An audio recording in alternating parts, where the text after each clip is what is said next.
উপদেষ্টারা কিভাবে নিয়োগ হবেন। আপনি জানেন যে যেটা নিয়ে বিএনপির সাথে আমাদের কিছুটা ঐকমত্য হয়েছে, কিন্তু শেষ অংশে গিয়ে সেখানে দ্বিমত হয়েছে। অর্থাৎ যখন অনেকগুলো স্তর পার হওয়ার পরে এটা হবে না, প্রথমটা বলা হয়েছে যে আহ, একটা বাছাই কমিটি বা সরকারি দল বিরোধী দলের পক্ষ থেকে নাম প্রস্তাব করা হবে, সেই নামের মধ্য থেকে তারা যাতে বিচার বিভাগের কেউ না হন, তারা যাতে গ্রহণযোগ্য ব্যক্তি হন, এই ধরনের নানা ক্রাইটেরিয়ার কথা বলা হয়েছে। অর্থাৎ তত্ত্বাবধায়ক সরকার প্রধান এমন একজনকে করার প্রসেসটাকে আমরা গুরুত্ব দিয়েছি যিনি সরকারি দল বিরোধী দল বা অন্যান্য সকল রাজনৈতিক দল জনমানুষের কাছে গ্রহণযোগ্য হবেন। তো একটা পর্যায়ে গিয়ে বলা হয়েছে যে এই এই প্রসেস যদি ফেল করে, ওই প্রসেস যদি ফেল করে, লাস্টে গিয়ে একটা অপশন রাখা হয়েছে যে সংসদ ঠিক করবে যে কে তত্ত্বাবধায়ক সরকারের প্রধান হবেন। সেই জায়গা থেকে র্যাঙ্কস এন্ড চয়েস বা নানা রকমের টার্মগুলো নিয়ে কিন্তু অনেক বিতর্ক হয়েছে। বিএনপি এটা রাখার পক্ষে ছিল যে পার্লামেন্ট এটা করবে। আমাদের একটা আশঙ্কা যে পার্লামেন্ট যদি করে তাহলে সবসময় এটা দেখা যাবে যে যারা ক্ষমতায় থাকবে, যেই থাকুক, যারা ক্ষমতায় থাকবে তত্ত্বাবধায়ক সরকার প্রধান তাদের ঐচ্ছিক বা তাদের পছন্দসই ব্যক্তি হবেন। সেজন্য আমরা এই অংশটা বা এই অপশনটা আমরা রাখতে চাচ্ছিলাম না। এবং আমাদের প্রস্তাব ছিল যদি এটা কোনো কারণে মানে ফোর্থ বা ফিফথ স্টেজে গিয়ে এটা ফেল করে, না হয়, তাহলে আমাদের সংবিধানে বা আমাদের এই পঞ্চম সংশোধনীতে যেভাবে আছে সেভাবে সেটা কার্যকর হবে। তো এইটা নিয়ে তো বিএনপি নোট অফ ডিসেন্ট দিয়েছে। আমরা যেহেতু জুলাই সনদের মধ্যে এই অংশটাকে এমফেসাইজ দিয়েছি, গুরুত্ব দিয়েছি, সুতরাং আমরা এটার উপরেই আমাদের মানে অবস্থান অত্যন্ত স্পষ্ট থাকবে, স্থির থাকবে।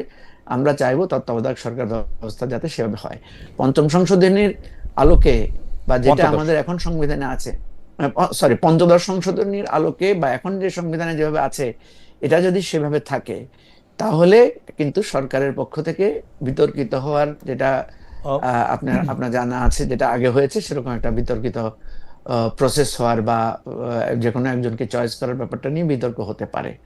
এটা আমাদের জন্য ভালো হবে না। মঞ্জু ভাই, আমি দুই তিনটা বিষয় আপনার একটু দৃষ্টি আকর্ষণ করতে চাই। কারণ তত্ত্বাবধায়ক সরকার ব্যবস্থা নিয়ে যে এই আলোচনা বা যে তরজাটা, এটা তো আজকে নতুন না। এটা 93 সাল থেকেই যখন একটা ফরমেশন হবে সেইটাতে শুরু হয়েছে। আবার এই তত্ত্বাবধায়ক সরকার ব্যবস্থা বাতিল দিয়ে যখন আদালতে শুনানি হয়েছে, 10 জন এমিকাস কিউরি এবং সরকার পক্ষের অ্যাটর্নি জেনারেল তাদেরকে শোনা না শোনার সেগুলির অভিজ্ঞতা আমাদের সবারই কম বেশি হয়েছে। আমি এটার মধ্যে এটা বলতে চাই, যদি তত্ত্বাবধায়ক সরকার ব্যবস্থাটা এরকম হয় যে সবার কাছে গ্রহণযোগ্য একজন ব্যক্তিকে এটা নির্বাচিত করা হবে, যেটা প্রথম পয়েন্ট জুলাই সনদ সংস্কারে মানে সংবিধান সংস্কারে যেটা করা হয়েছিল, আসলে কি আমাদের সবার কাছে গ্রহণযোগ্য কোনো একটা লোক আছে আমাদের?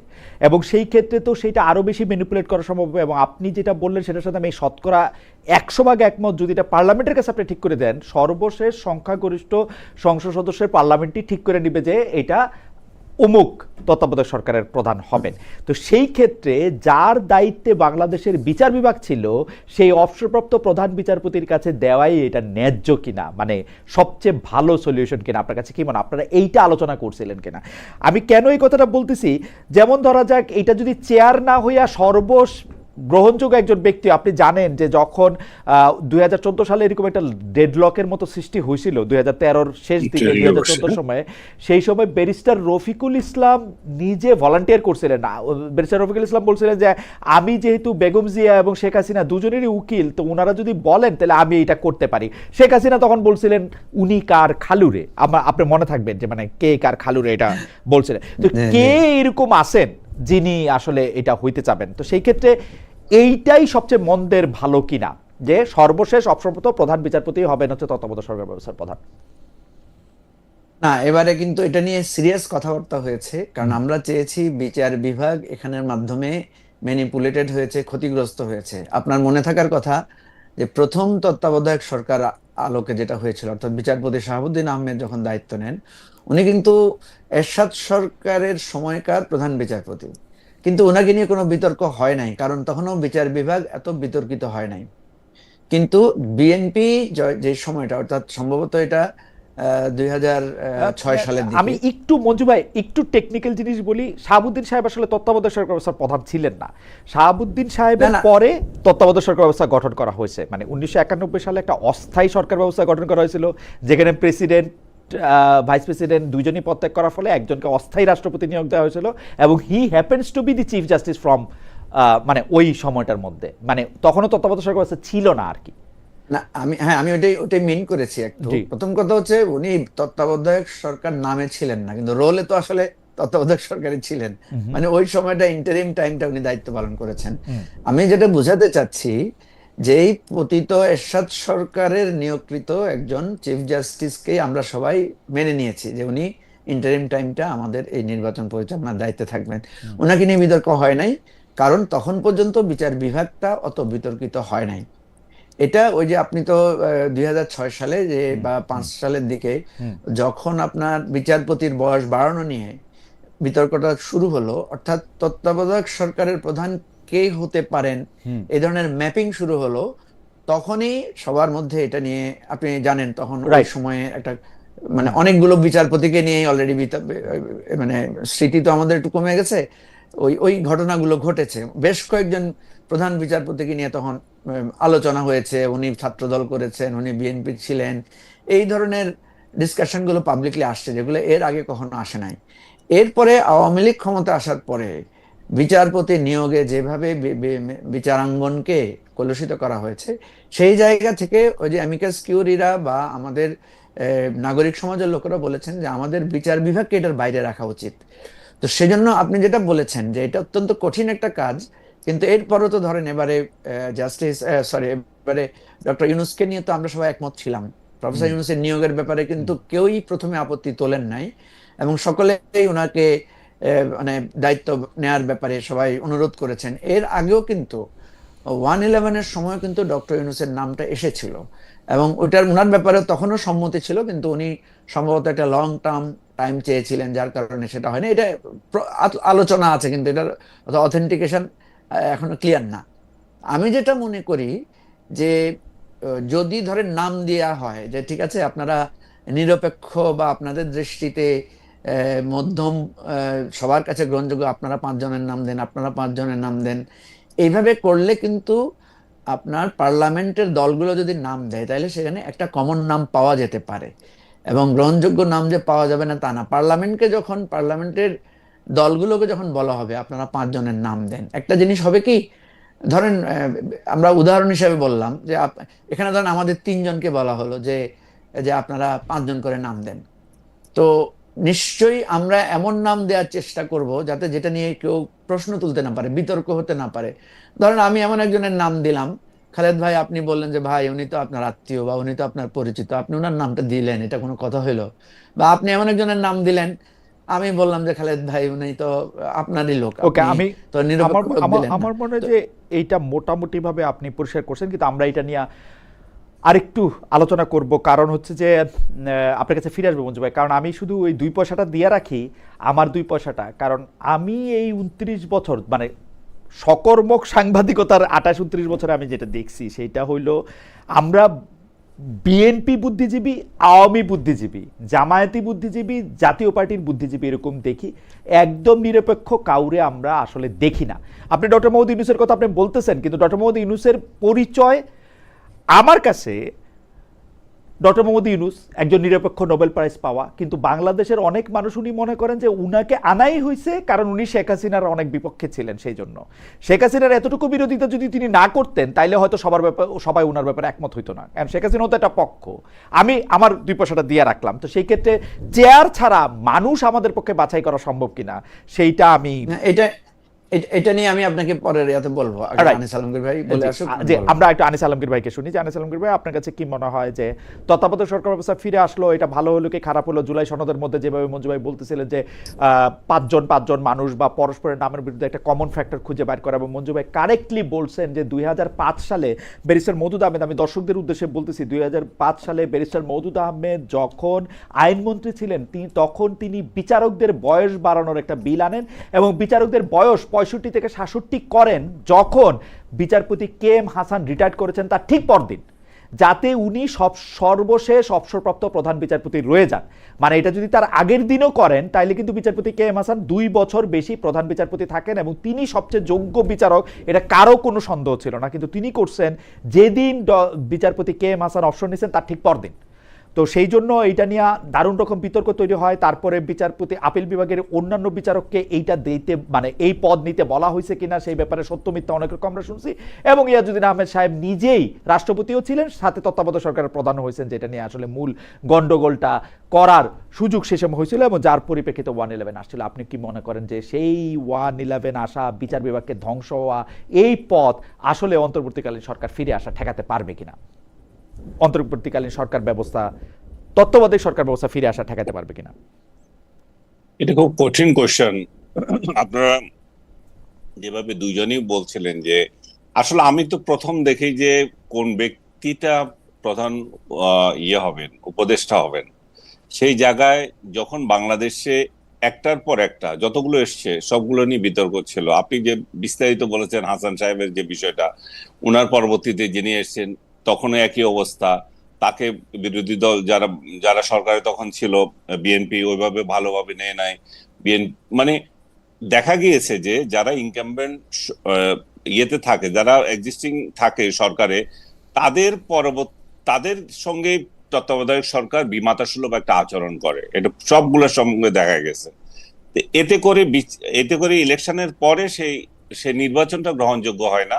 ওই ব্যক্তিগুলোর সম্পর্কে কথা ওঠে। এত এত প্রক্রিয়ার মধ্য দিয়ে 2011 সম্ভবত আওয়ামী লীগ এটা বাতিল করেছিল। বাতিল করার পর এটা নিয়ে আবার আমরা আফসোস করলাম যে কেন এটা বাতিল করলো। কিন্তু বাতিল করেও তারা যে একটা ভালো কিছু উপহার দিতে পেরেছে তা তো না। তারা তো যা কিছু করে গেছে সেগুলো নিয়ে এত করে মডেল দাঁড় করাতে পারে নাই। তারা যে মডেল দাঁড় করিয়েছিল যে মানে রাতের ভোট, তারপর একদলীয় ভোট, এই সবগুলো নিয়ে বিতর্ক প্রেক্ষিতে আবার আমরা এখন পেছনে ফিরে যাচ্ছি। পেছনে ফিরে যেতে হলে প্রধান যে সমস্যা হবে সেই সমস্যা হচ্ছে যে এই দেশে নিরপেক্ষ লোক পাওয়া। খালেদা জিয়া খুব ভালো করে বলেছিলেন যে শিশু ছাড়া নিরপেক্ষ লোক নাই। এটা প্রধান উপদেষ্টা কি হবেন তার উপর যেমন একটা নির্ভর করছে, তার তার সভাসদ যারা থাকবে তারা কে নিরপেক্ষ। বাংলাদেশে আজকে কোনো নিরপেক্ষ লোক আছে, নিরপেক্ষ অবস্থান আছে? আপনি যে কোনো ব্যক্তিকে বলে নিরপেক্ষ অবস্থান থেকে কথা বলতে গেলে তাকে আবার ট্যাগ দিয়ে অন্য একটা দিয়ে দেওয়া হচ্ছে। এখন ঘৃণার সংস্কৃতিটা এমন ভাবে বিস্তার হয়েছে, তাতে করে তো কেউ নিরপেক্ষ অবস্থানে নিরপেক্ষ এই শব্দটাই উচ্চারণ করতে পারছে না। আপনি যদি এখন নিরপেক্ষ হন তাহলে বোধহয় আপনি হাসিনার লোক। আপনি যদি নিরপেক্ষ হন তাহলে আপনি আমারে সাপোর্ট করছেন না, কেমন নিরপেক্ষ লোক আপনি? আপনি আপনি যদি নিরপেক্ষ হন তাহলে তো ইউনূসের অপশাসনকে আপনার সাপোর্ট করতে হবে। আপনি যদি নিরপেক্ষ হন তাহলে বর্তমান সরকার যে চালাচ্ছে না, কিন্তু আনিস ভাই, সমর্থন করতে হবে। আনিস ভাই, নিরপেক্ষতার মধ্যে তো একটা কনসিস্টেন্সি লাগবে। আপনি যদি এখন যে অপশাসনের কথা বলে আপনি তার বিরোধিতা করতেছেন, সিমিলার অপশাসনের সময় আপনি আগে পরে বিরোধিতা করছেন কিনা সেটাও তো একটা দেখার জিনিস, তাই না? অবশ্যই সেই ট্র্যাক দেখতে হবে। সেটাও দেখেন যে এই লোক এর আগের আমলে শেখ হাসিনার কোনো সমালোচনা করেছে কিনা। তো যদি দেখে যে না শেখ হাসিনার সমালোচনা করে নাই, শুধুমাত্র ইউনূসের করছে, তাহলে আপনি বলতে পারেন। কিন্তু আপনি যদি সমালোচনা করার অর্থ যদি এই বুঝেন, ব্যক্তিগতভাবে আমার সম্পর্কে মনে করেন সাংবাদিক, যে আমি রাস্তায় নেমে শেখ হাসিনা বিরোধী স্লোগান দেব, সেটা হচ্ছে বিরোধিতা। এবং আমার লেখালেখি কোনো বিরোধিতা না, আমার বলার কোনো বিরোধিতা না। এবং আপনার জন্যই শুধু স্বৈর শাসন ছিল, আপনার জন্যই শুধু শেখ হাসিনা একটা আতঙ্ক ছিল, আমার জন্য ছিল না। সো আমার টেকনিক্যালি আমাকে এগোতে হয় নাই তা তো না। সবার ক্ষেত্রে যেটা হয়েছে আমার ক্ষেত্রে সেটা হয়েছে। এখন আপনি নিরপেক্ষতা ধরবেন কি দিক দিয়ে?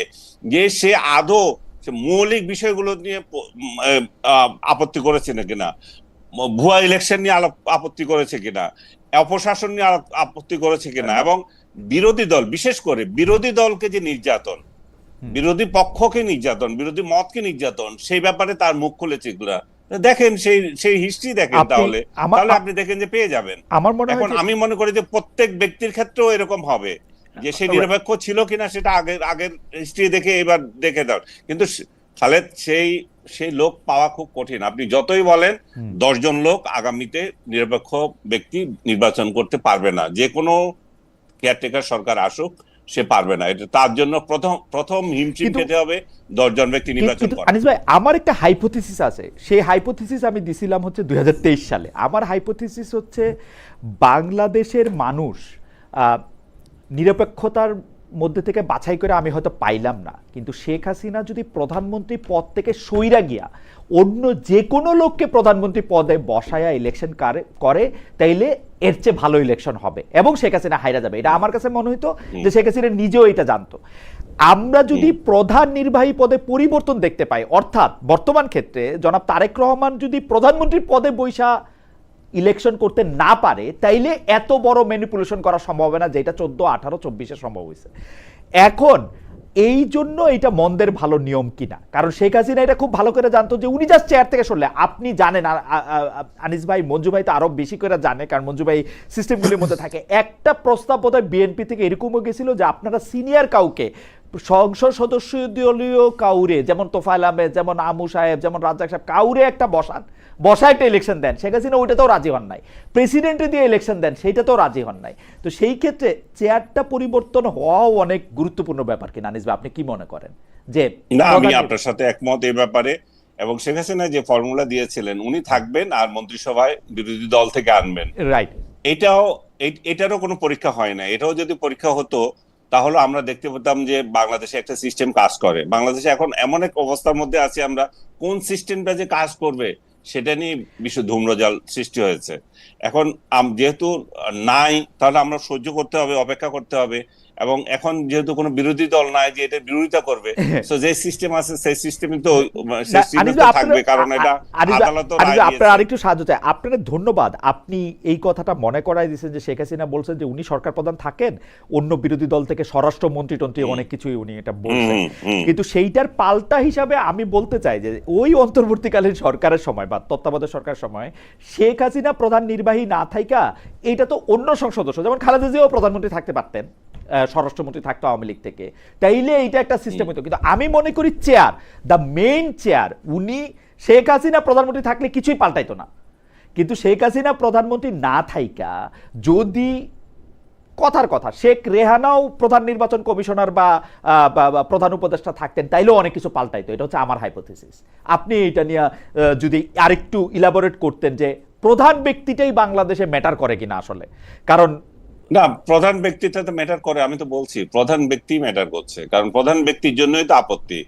যে অন্যান্য ব্যক্তিগুলোতে যেতেও আমার মনে হয় বিএনপি তখন আপত্তি ছিল না, বিএনপি নিতে পারতো। বিএনপি যেহেতু প্রধান ব্যক্তি থেকে যাচ্ছেন, সেই জন্য এটাতে আপত্তি করলেন। বাট একটা জিনিস আমার বলতে হয় যে আমরা আসলে এক্সপেরিমেন্টের সুযোগই পাই নাই।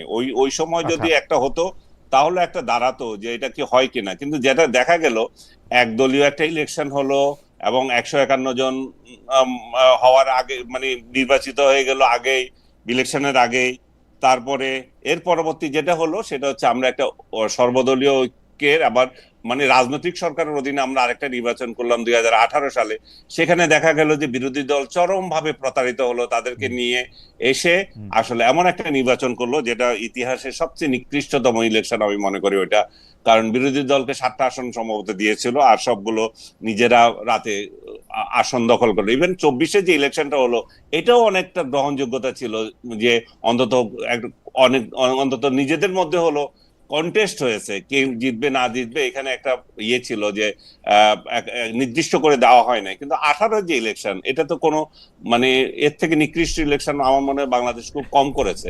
তো এই ধূম্রজালটা, এখন আপনার কথাই আবার আসতেছি যে আমরা আসলে সরকার প্রধান পরিবর্তন করে, মানে সরকারের অধীনেই, যে সরকার আছে সেই সরকারের অধীনেই একটা নির্বাচন করা যায় কিনা, সেটার দিকেও আমরা খেয়াল রাখতে পারি। সেই সরকারের অধীনে আমরা নির্বাচন করতে পারি না, সেটা আমরা, ঠিক আছে। আমরা একটু মঞ্জু ভাইয়ের কাছে আসি। মঞ্জু ভাই, অন্তর্বর্তীকালীন তত্ত্বাবধায়ক সরকার ব্যবস্থার প্রধান কে হবেন সেটা নিয়ে সবচেয়ে বেশি যেটা নিয়ে আলোচনা হয়েছে, এই যে একবারে তো হঠাৎ করে তো আর প্রধান বিচারপতি বা সর্বশেষ অবসরপ্রাপ্ত প্রধান বিচারপতি উনি না হলে আপিল বিভাগের সর্বশেষ অবসরপ্রাপ্ত বিচারক, এইটা তো একদিনে হয় নাই। সেইটা হওয়ার ক্ষেত্রে যেটা দেখা হয়েছে যে এর মাঝখানে আরো দুইটা কথা হয়েছিল, যে আমরা বিচারক নিয়োগের ক্ষেত্রে, যেহেতু উনারা আমাদের দণ্ডমুণ্ডের কর্তা, বিচার বিভাগের প্রধান, বিচারক নিয়োগের ক্ষেত্রেও আমরা এক ধরনের স্বাধীনতা তাদেরকে দিব এবং তারা স্বাধীনভাবে বিচারক নিয়োগ, মেধা ও যোগ্যতার ভিত্তিতে নিয়োগ করবেন, যেটা করা হয় নাই। তার সকল সমস্যার মূলে ওইটা রয়ে গেছে। আমার কথাটা হইল যে আপনি হয়তো তাদেরকে মনে করলেন যারা তত্ত্বাবধায়ক সরকার ব্যবস্থার ক্ষেত্রে তারা বায়াসড হবেন। যদি আপনি এটা মনে করেন তাহলে এই বায়াসড লোকদের বিচার বিভাগে রাখার ব্যাপারে আপনার আপত্তি থাকা উচিত না? তাহলে তো কি মারাত্মক একটা অবস্থা, মানে আমার বিচার বিভাগ, আমি জানি বিএনপির প্রতি বায়াসড 10টা লোক বসে আছে, এইটা কি হওয়া উচিত? এরকম আগে তো ওইটা ঠিক করা উচিত, মানে এটা তো ইভেন নির্বাচনের থেকেও ভয়ঙ্কর। এবং চেয়ার নিয়ে আমার হাইপোথিসিসটাও যদি একটু বলেন, যে প্রধান ব্যক্তি চেয়ারে না থাকলেই ঘটনাটা অন্যরকম হয়। না, প্রথম কথা হচ্ছে যে আমাদের কনস্টিটিউশনেই তো বিচার বিভাগকে একটা স্বাধীন বিচার ব্যবস্থার কথা বলা আছে, এবং আপনি দেখবেন প্রত্যেক দলেরই কমিটমেন্ট সেরকম আছে যে তারা একটা শক্তিশালী নিরপেক্ষ স্বাধীন বিচার বিভাগ করতে চায়। আপনাদের দুইজনের আলোচনা থেকে আমি যদি মিলাই, তাহলে আমি যেটা পাবো সেটা হচ্ছে যে আমরা যখন তত্ত্বাবধায়ক সরকার ব্যবস্থাটাতে গেলাম, সবাই মিলেই তো গেলাম, ধরেন বিএনপি, আওয়ামী লীগ, জামাত, 5 দল 7 দল সবাই মিলে কিন্তু তত্ত্বাবধায়ক সরকার ব্যাপারে একমত হয়েছে। কিন্তু যেহেতু কনস্টিটিউশনকে মানতে গিয়ে শাহাবুদ্দিন সাহেবকে করা হয়েছে, এবং শাহাবুদ্দিন সাহেবের নির্বাচন, বিচারপতি লতিফুর রহমানের নির্বাচন এবং বিচারপতি হাবিবুর রহমানের নির্বাচন, এই 3টা নির্বাচনকে বাংলাদেশের ইতিহাসে বলা হয় কম্পারেটিভলি বেটার ইলেকশন। আপনি তো জানেন যেটা সাধারণত নিরপেক্ষ ব্যক্তি আমরা কেউ না, কারণ আমরা যেহেতু ভোট দিই, আমি তো নিশ্চয়ই কোনো না কোনো দলকে ভোট দিই। কিন্তু দেখেন, তারপরেও কিন্তু যখন বিরোধী পক্ষকেও আমরা কেউ সম্মান জানাই, তখন কিন্তু তার মধ্যে একটা নিরপেক্ষতা তৈরি হয়। যেমন আপনি যদি এখন এবার পার্লামেন্টের দিকে তাকায় দেখেন, যে মেজর হাফিজ সাহেব এবং ওই যে ব্যারিস্টার যিনি ডেপুটি স্পিকার হয়েছেন, ওনারা কিন্তু বিএনপির লোক, বিএনপি নির্বাচিত এমপি, কিন্তু পার্লামেন্ট পরিচালনার ক্ষেত্রে তাদের মধ্যে এক ধরনের নিরপেক্ষতা বা একটা জায়গা দেখা যাচ্ছে, এবং বিরোধী দল সবসময় তাদেরকে বলতে পারছে যে আপনারা তো নিরপেক্ষতা রাখছেন না। যখনই বলছে তখন সে কিন্তু আবার নিজে ব্যারিস্টার কায়সার কামালের কথা বলছি, তখন তাদের মধ্যে কিন্তু এক ধরনের এই মনোভাব কাজ করছে যে না, আমি তো একটা নিরপেক্ষ জায়গায় আছি। তো এখন যখনই আপনি, আপনার কথাটার সাথে আমি একমত, যে নির্বাহী ক্ষমতায় যিনি থাকবেন তিনি যদি একেবারে দলীয় প্রধান না হন বা দলীয় লোক না হন, তাহলেও কিন্তু তাহলেও কিন্তু আমরা একটা বেটার ইলেকশন পাবো। একেবারে ত্রুটিমুক্ত নির্বাচন পেতে গেলে আমাদেরকে টোটাল ইলেকশন সিস্টেমটাকেই বদলাতে হবে, এবং ইলেকশন সিস্টেমটাকে আরো প্রযুক্তি নির্ভর, আরো এই যে আমাদের যে গতানুগতিক নির্বাচন পদ্ধতি আছে, এই সমস্ত পদ্ধতিতে পরিবর্তন আনতে হবে। আর আপনি যেটা বলেছেন বিচার বিভাগকে, তো আপনি দেখেন এবারে অন্তর্বর্তীকালীন সরকারের সময় কিছুদিন আমরা স্বাধীন বিচার বিভাগকে একটু প্র্যাকটিস করেছিলাম। সুপ্রিম জুডিশিয়াল অ্যাপয়েন্টমেন্টের মাধ্যমে কিছু বিচারক নিয়োগ হয়েছে এবারে, এবং কম্পারেটিভলি বিচার বিভাগের লোকরা বলছেন যে এবারে কিছুটা মেধাবী এবং বেটার জাজ কিছু অ্যাপয়েন্টমেন্ট হয়েছে। কিন্তু বিএনপি এসে কিন্তু এই আইনটাকে কিন্তু তারা বাতিল করে দিয়েছে। ফলে আমরা আবার শেখ হাসিনার নিয়মে চলে গেলাম, যে বিচারপতি নিয়োগ এখন মন্ত্রণালয়ের মাধ্যমে সরকারের ইচ্ছাতেই হবে। সুপ্রিম জুডিশিয়াল অ্যাপয়েন্টমেন্ট কমিটি না মনে হয় যে বিচারক নিয়োগের ক্ষেত্রে, বাংলাদেশের বিচারপতি একজনই মঞ্জু ভাই, বিচারপতি হচ্ছে শুধু প্রধান বিচারপতি, বাকি সবাই বিচারক। তো বিচারক নিয়োগে প্রধান বিচারপতি এখন পর্যন্ত যা কিছু সংবিধানে আছে, প্রধান বিচারপতির সিদ্ধান্তই আসলে বিচারক নিয়োগের ক্ষেত্রে সর্বশেষ সিদ্ধান্ত। কাগজে কলমে যেটা আছে, আইন মন্ত্রণালয় তাকে সাচিবিক সহায়তা দিবে। সাচিবিক সহায়তা দিবে মানে তার সামনে কয়েকটা নাম দিবে, ওই নামগুলির মধ্যে উনার যদি পছন্দ হয় উনি টিক চিহ্ন দিবেন, যদি পছন্দ না হয় উনি ছিঁড়ে ফেলে দিবেন। এই স্বাধীনতা উনার আছে। এরপরে উনি যাদেরকে নির্বাচিত করবেন, রাষ্ট্রপতির কাজ হচ্ছে প্রধানমন্ত্রীর সাথে আলোচনার প্রেক্ষিতে ওইটাকে কার্যকর করা। আমি যেটা বলছি, সুপ্রিম জুডিশিয়াল অ্যাপয়েন্টমেন্ট কমিটি যেটা প্রস্তাব করা হয়েছে, এটা তো নিশ্চয়ই আপনি দেখেছেন। জি জি দেখেছি। যে অধ্যাদেশটা করা হয়েছিল, বিএনপি তো এটাকে রাখে নাই, অর্থাৎ বিএনপি বলছে আরো বেটার ফর্মুলা করবেন। আমাদের আর্গুমেন্ট ছিল যেটা হচ্ছে এটা তো কিছুটা হলেও বেটার, এটা রাখেন, রাইখা এটাকে আপনারা আবার আরো ইমপ্রুভ করতে চাইলে নতুন করে আরেকটা আইন করেন। যাই হোক, আপনার সাথে আমি একমত যে শুধু তত্ত্বাবধায়ক সরকার ব্যবস্থার জন্য আমি বিচারপতিদের নিরপেক্ষ করার চাইতেও মোর ইম্পর্টেন্ট হচ্ছে আমার বিচার বিভাগকে স্বাধীন করা, আমার বিচার বিভাগকে নির্দলীয়, নিরপেক্ষ, সততার জায়গা থেকে একটা স্ট্যান্ডার্ড মানদণ্ডে করা। তো না, সেটা না, আমি যদি একটু- আমরা করতে পারি। আমি একটু পরবর্তী প্রসঙ্গে যাওয়ার আগে আপনার কাছ থেকে একটা লাইন আমার শুনতেই হবে, যেটা আমি আসলে আনিস ভাইয়ের কাছেও শুনবো। আমি কিন্তু মনে করি বাংলাদেশে বর্তমান সংবিধানে বাংলাদেশের প্রধান বিচারপতির এই রকম ক্ষমতা দেয়া আছে যে প্রধান বিচারপতিকে আসলে আসলে কিছু করার নাই। প্রধান বিচারপতি সত্যিই দণ্ডমুণ্ডের কর্তা, কিন্তু সেইটা উনি এক্সারসাইজ করেন না। যেমন আইন মন্ত্রণালয়ের কথা হইল 2 জন নাম উনার কাছে পাঠানো যে বিচারক করবেন। আইন মন্ত্রণালয়ের বিরুদ্ধে অভিযোগ আছে যে তারা 2টা পচা নাম তার কাছে পাঠায়, এর মধ্যে যে কোনো একটা উনি সাইন করে দেয়। কিন্তু উনি যদি এটা ছুঁইরা ফালায় দেয়, কারো কিন্তু কোনো করার কিছু নাই, উনি ফালায় না কেন? মানে স্পিকার ডেপুটি স্পিকাররা যেটা করতে পারে এটা প্রধান বিচারপতি কি করতে পারে না, নাকি কি হয় ওনার? এটা না, যদি আমি খুব ইন্টারেস্টিং একটা কথা আপনি মনে করিয়ে দিয়েছেন।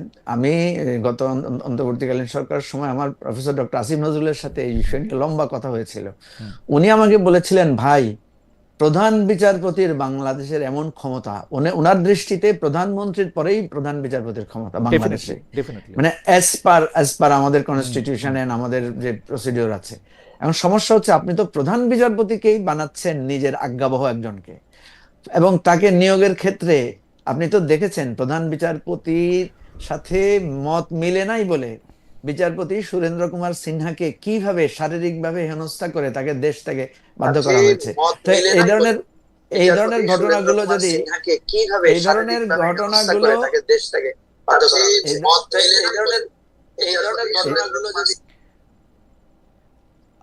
হ্যাঁ। আচ্ছা, কোনো একটা ঝামেলা হয়েছে না মনে না, হয়। ইউটিউবে আমি হয়তো যেটা- আনিস ভাই ইউটিউবে শুনতেছিলেন ওইটার sorry, হ্যাঁ। ওইটার জায়গা থেকে। না, আমি এটা নিয়েও 2 কথা বলবো। আমরা যেহেতু আগাবো প্রসঙ্গে, তাহলে আমি আমার আপনার আরেকটা সাথে কথা একমত। আছে এইখানে। আমি আপনার সাথে আমার একমত আরেকটা শুধু। জিনিস যোগ করেন। জি, আপনি মঞ্জু ভাই আপনি শেষ করেন। জি, আপনি শেষ করলে আমি একটু বলি। আমার আরেকটা কথা যোগ করার বিষয় আছে, সেটা যেটা আনিস ভাই একটু করে বলেছেন, যে এবারে ডক্টর ইউনূসকে নিয়ে যে বিতর্কগুলো হয়েছে এবং অন্যান্য উপদেষ্টাদেরকে নিয়ে যে বিতর্কগুলো হয়েছে, ভবিষ্যতে কিন্তু আসলেই ভালো এবং সাহসী লোকদেরকে মানে তত্ত্বাবধায়ক সরকারের জন্য পাওয়া খুব কঠিন হবে। কারণ আপনি দেখেছেন অতীতেও প্রত্যেকটা নির্বাচনে যারা হেরে যায় তারা কিন্তু ব্লেম করে। হ্যাঁ, আরেকটা কথা আমি আপনার স্মরণ করিয়ে দিই। খালেদ ভাইয়ের দিন আপনি বলেছিলেন যে আপনার একটা পদের প্রতি আকর্ষণ আছে বাংলাদেশে, সেটা হচ্ছে চিফ ইলেকশন কমিশন। Right. তো আপনার ওই কথাটা শুনে আমার এখনো মনে আছে ওই কথাটা, যে আমাদের সিইসি, আমাদের এই এক্সিস্টিং মানে কনস্টিটিউশনের মধ্যেও আমাদের প্রধান নির্বাচন কমিশনার যে পরিমাণ ক্ষমতা এবং এখতিয়ার তার আছে, উনি যদি সেটাও এক্সারসাইজ করতে পারেন, তাহলে কিন্তু মানে একদিকে সিইসি, একদিকে মানে আপনার সিইও, মানে আমি যেটা বলছি তত্ত্বাবধায়ক সরকার প্রধান, এই 2টা লোক যদি মেরুদণ্ডওয়ালা লোক হয়, বাংলাদেশে যত বিতর্ক হোক, হয়তো আপনি যে হারবে সে আপনাকে দোষারোপ করবে, নানা রকম কথা বলবে, কিন্তু কম্পারেটিভলি একটা ভালো ইলেকশন, একেবারে ত্রুটিমুক্ত ইলেকশন করা সম্ভব না, অ্যাবসলিউটলি বেটার ইলেকশন করা সম্ভব। কিন্তু আমি মনে করি কিন্তু যে কথা হচ্ছে তারা করে না। কথা হচ্ছে সিইসি করেও না, এবং সিইসিরা সহযোগিতাও অনেক সময় পায় না, কিন্তু চাইলে কিন্তু ওনারা ঘুরে করতে দাঁড়াতে পারেন। আপনার মনে আছে একজন মাহবুব হোসেন নামে এক ভদ্রলোক, বা মাহবুব সাহেব, ওই যে কবি ছিলেন, জি, জি। উনি ইলেকশন কমিশনার ছিলেন। উনি কিন্তু আওয়ামী লীগ আমলেও কিন্তু উনি একেবারে মানে প্রতিবাদ, ওনার অবস্থানটা উনি জানিয়েছিলেন, ফলে কিন্তু পিপল কিছুটা মানে জানতে পেরেছিল যে কি Okay. আমার মনে হয় যে সমস্যাগুলো হচ্ছে। আমার মনে হয় যে আমরা নাও- আমার মনে হয় যে আমরা পরবর্তী প্রসঙ্গে যাই। আনিস ভাই, আপনি যদি কোনো কিছু এখানে যুক্ত করেন তাহলে আমি যে প্রশ্ন এখন আপনাকে করবো এটা আপনার কাছ থেকে শুনে আমরা মঞ্জু ভাইয়ের কাছ থেকে পরে এটা প্রতিক্রিয়া শুনতে চাইবো। আপনি কি কোনো কিছু যুক্ত করতে না, চান? আমি আর বিশেষ কিছু যোগ করতে চাই না, কারণ এটা এখনো আদালত রায় দিল, কিভাবে বাস্তবায়ন হবে সবগুলো তো আমার মনে হয় এখনো না, Okay. এখনো আমি ধূম্রজালের মধ্যে আছি। ওকে, আমি আপনাকে প্রশ্নটা করি যে এই 2 বছরে আমরা কাগজ কলমে একটা মার্কিন বাণিজ্য চুক্তি পেয়েছি। যারা জুলাইকে সমর্থন করছেন, দায়িত্বশীল ব্যক্তিদের, মানে জুলাই নিজেদেরকে যারা জুলাই যোদ্ধা বলতেছেন বা জুলাইয়ের আন্দোলনের মুখ্য ভূমিকা ছিলেন, তাদের মধ্যেই দায়িত্বশীল ব্যক্তিদের মধ্যে কেউ কেউ বলছেন যে ডিপ স্টেট ক্ষমতায় রাখতে চেয়েছিল 5 বছর। কেউ বলছেন যে 5 আগস্ট পর প্রতি বিপ্লব হয়ে আমেরিকার কাছে প্রকৃত ক্ষমতা চলে গেছে। সর্বশেষে আমরা দেখেছি যে সানজিদা তুলি যিনি আসলে গুম হওয়া ভাইয়ের সন্ধান দাবিতে আন্দোলন করেছিলেন, সেই সানজিদা ইসলাম তুলি বাংলাদেশ আওয়ামী লীগ পতনের ক্ষেত্রে জুলাই আন্দোলনের পেছনে মার্কিন যুক্তরাষ্ট্রের যে রাষ্ট্রদূত ছিলেন পিটার হাসকে রিয়েল হিরো বলছেন। এইটা আপনি কীরকমভাবে দেখেন যে আসলে জুলাই আন্দোলন, মার্কিন যুক্তরাষ্ট্র রিয়েল হিরো? আমি মঞ্জু ভাইকেও একই প্রশ্ন করতে চাই, আগে আনিস আলমগীর ভাইকে শুনবো। আর আনিস ভাই, আপনি আপনার জন্য একটা প্রশ্ন, যে আপনি কোনো এক অনুষ্ঠানে গিয়ে আপনি এ কথা বলেছিলেন যে একজন, এইটা ইটস আলম শফি, উনি বলছেন যে আপনি বলেছিলেন যে, বা যিনি সঞ্চালক ছিলেন তার সঙ্গে সুর মিলিয়ে আপনি বলেছিলেন যে হাসিনার 17 বছরকে হার মানিয়েছে গত 2 বছর। উনি জনগণকে বলবেন কি কিভাবে হাসিনার আমলের গুম খুনকে হার মানালো গত 2 বছরে থাকা সরকারগুলো? আপনি দর্শকের মন্তব্যের জবাব দিতেও পারেন, নাও দিতে পারেন, আপনি যদি। না, দর্শকের মন্তব্যটা আমি সবার আগে দিয়ে দিই, কারণ 2 বছর যে ইউনূসের আমলটা খারাপ ছিল, সেটা তো মানে ইউনূস আমল যে ভালো ছিল না সেটা তো রিসেন্ট টিআইবি রিপোর্টে বলছে। এর থেকে দুর্নীতিগ্রস্ত সরকার বাংলাদেশে আর কখনো আসে নাই। এবং এবং এর থেকে বাজে সরকার কিভাবে হয় যে যে একজনের সাথে আরেকজনের ঝগড়া লাগানো ছাড়া আর কোনো কাজ করে নাই, এবং দেশটাকে বিক্রি করে দিয়ে চলে গেছে। যে আলোচনা আপনি প্রথমে করছিলেন সেটারই প্রসঙ্গ এখানে আসলে। ইলেকশনের 2 দিন আগে দেশটাকে উনি আরেক দেশের সাথে এমন একটা চুক্তি করলেন, এত অসম একটা চুক্তি যেটা বাংলাদেশের ইতিহাসে কখনো ঘটেনি। এবং এই চুক্তি সম্পর্কে অনেকে ওয়াকিবহাল ছিল না, এবং চুক্তির পরেও যখন সমালোচনা হচ্ছে তখন তারা এটাতে গা করছে না। এবং এই চুক্তি নিয়ে পার্লামেন্টে কোনো আলোচনা হয় নাই, কোথাও কোনো আলোচনা নাই, বরং এই এই দেশ বাংলাদেশ যেন ওই অধীনস্থ রাজ্য হয়ে গেছে, সেটারই আলামত আমরা দেখতে পাচ্ছি। আমেরিকান ককাস সৃষ্টি হয় বাংলাদেশে, যেটা আগে কখনো কোথাও ছিল না। আমেরিকান ককাস, আমেরিকান বড় বড় ঘনিষ্ঠ দেশ যারা আছে তারাও কোনোদিন করে নাই।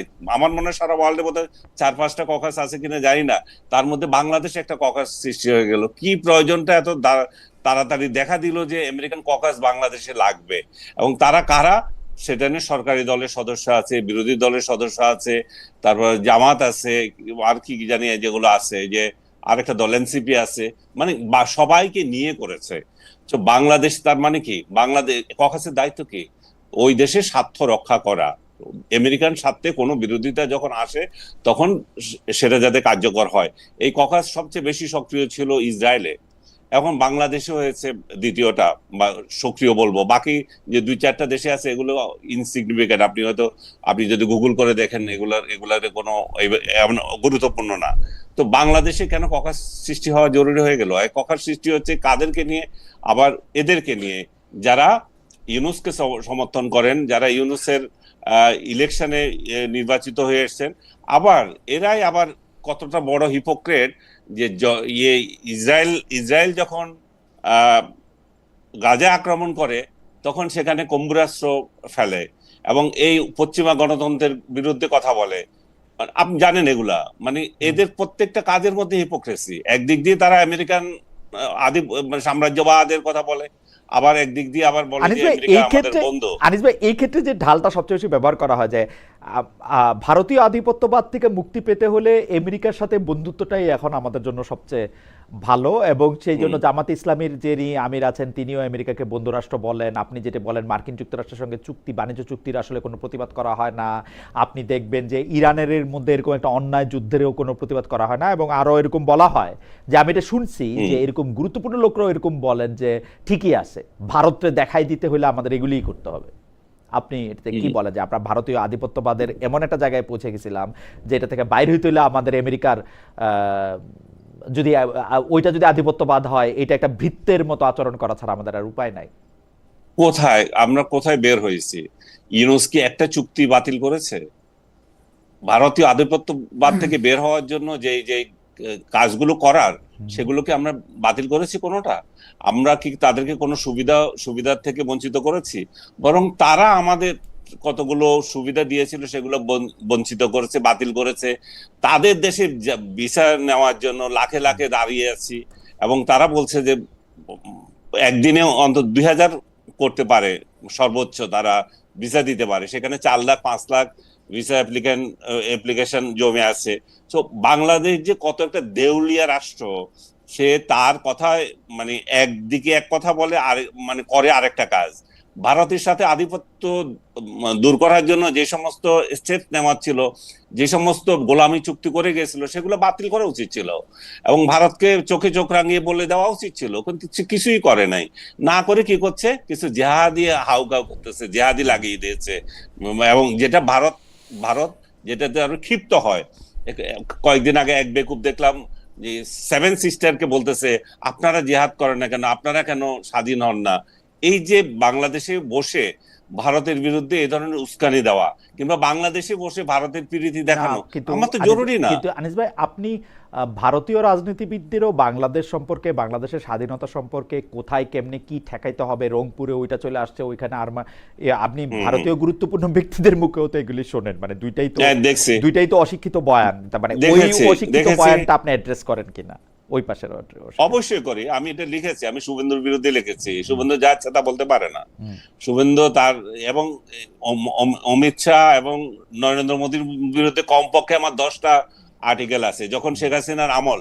এবং আপনাকে একটু গোপন তথ্যও বলি যে আমি শেখ হাসিনার আমলে মোদীর বিরুদ্ধে লিখি কেন, এইটারই প্রতিবাদ এসেছে। আমি যেখানে আমার লেখা ছাপে সেখানে বলছে যে আপনি ইন্ডিয়া নিয়ে আর লিখবেন না, মানে এমন একটা পর্যায়ে গিয়েছিল। আমি কেন লিখেছি কারণ হচ্ছে যে প্রথমত হচ্ছে বাংলাদেশের সাথে রিলেশন না, ওইখানে যে মুসলমানদের নির্যাতন হচ্ছে, ওইখানে যে ভিন্ন মতকে দমন করা হচ্ছে, সেগুলোর প্রতিক্রিয়া বাংলাদেশে আসবে। ওইখানে যদি সংখ্যালঘু নির্যাতন হয়, বাংলাদেশে তার প্রতিক্রিয়া হয়। সো এবং এই রিলেশন গুলো তাতে কি হয়, বাংলাদেশ একটা সাম্প্রদায়িক রাষ্ট্র হিসেবে প্রতিষ্ঠিত হয় এবং সেটাই হয়েছে। ওই আমলে ওইখানে যত মুসলমান নির্যাতিত হয়েছে তার প্রতিক্রিয়া এখানে হয়েছে, এখানেও সংখ্যালঘুদের উপর নির্যাতন গিয়েছে। তো তাতে করে কে লাভবান হয়েছে? সংখ্যালঘুরা নির্যাতিত হয়েছে দুই দেশের যারা এই রাজনীতি করে, ধর্মভিত্তিক রাজনীতি করে লাভবান হয়েছে। সেখানে বিজেপি লাভবান হয়েছে, এখানে জামাত এবং তার গোষ্ঠী লাভবান হয়েছে। এই কালচারই তো চলছিল। ওকে, আমি একটু মঞ্জুবের কাছে জানতে চাই যে মঞ্জু ভাই, এখানে আনিস ভাই যে প্রশ্নটা তুললেন যে ভারতীয় আধিপত্যবাদ থেকে আমরা মুক্তি চাই, কিন্তু ভারতীয় আধিপত্যবাদ কোন কোন প্র্যাকটিক্যাল চুক্তি করে সেটা বজায় রাখা হয়েছিল, সেই চুক্তিগুলি আমরা সামনেও দেখি নাই, সেই চুক্তিগুলি বাতিলও দেখে নেই। আপনি জানেন যে আমি ক্রমাগতভাবে এই প্রশ্ন করে যাচ্ছি যে শেখ হাসিনা গেল, ভারতীয় আধিপত্যবাদ শেষ হলো, আপনারা চুক্তিগুলি সামনে আনেন, সেগুলি বাতিল করেন, তার কোনোটাই কিন্তু আমরা অন্তর্বর্তীকালীন সরকারের সময় দেখি না, এখনও দেখি না। কিন্তু মানে আগে ছিল ভারতীয় আধিপত্যবাদ, এখন এটার সাথে যুক্ত হয়েছে হচ্ছে মার্কিন যুক্তরাষ্ট্রের প্রতি ভৃত্যবাদ। এই ভৃত্যবাদ বা চাকরবাদ, এই চাকরবাদটা নিয়ে আপনি আসলে এটা কিভাবে দেখেন? যেটা অনেকে বলে থাকেন, আমিও কিছুটা কিন্তু বলি, বাণিজ্য চুক্তিটা দেখেও আমার কাছে মনে হয়েছে ককাস, আমেরিকান ককাস। আমার এক বন্ধু যিনি সরকারের গুরুত্বপূর্ণ ব্যক্তি, তাকে জিজ্ঞেস করছিলাম যে ভাই ককাস ব্যাপারটা কি, উনি বলছে ভাই আরে এইটার এত গুরুত্ব দিও না, আমরা যারা চাটা খাইতে যাই তারা হচ্ছে ওখানে যাই তাই। আমি জানি না যে এই চাটা খাওয়ার জন্য একটা ককাস লাগে কিনা। আর এই ককাস আপনি এটা আসলে কিভাবে দেখেন, মানে কেন বাণিজ্য চুক্তি, কেন ভারতীয় আধিপত্যবাদ থেকে মুক্তি পাওয়ার জন্য মার্কিন যুক্তরাষ্ট্রের এইটা কি, এইটা আপনি যদি একটু বলেন। আর আমি একটু দর্শকদের কথা একটু শোনাই। দর্শক, উনি মানে উনার নামটা আমি পড়তে পারলাম কিনা ঠিক মতো আমি জানি না, উনার নাম রাজু আহমেদ ভাই আহমেদ। উনি বলছেন 3টা আগাছা হাসিনার বৈধতা উৎপাদন করতেছে এখানে। Thank you. আমি মঞ্জু ভাই আপনার কাছে একটু শুনতে চাই যে ভারতীয় আধিপত্যবাদ এবং মার্কিন যুক্তরাষ্ট্রের সাথে যে চুক্তি, মনিববাদ, চাকরবাদ আমরা যেভাবে বলি না কেন, সংসদ ভবনে মানে কথা নাই বার্তা নাই, 54 বছর এরকম দেখি নাই, সংসদ ভবনে 4 জুলাই অনুষ্ঠান ইয়া হবে, মানে এত আমাদের মার্কিন যুক্তরাষ্ট্র আমাদের এত এটা হইল।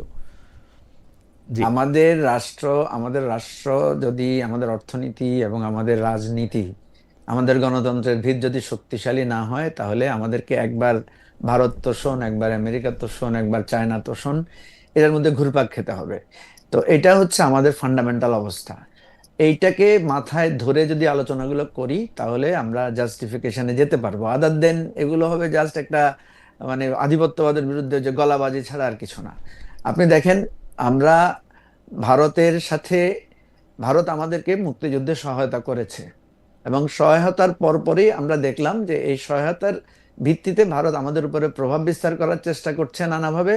এবং আওয়ামী লীগ সরকারই তখন প্রথম ভারতের আধিপত্যবাদ মোকাবেলার জন্য নানাভাবে এখান থেকে সেনা প্রত্যাহারের নানা কার্যক্রম শুরু করেছে।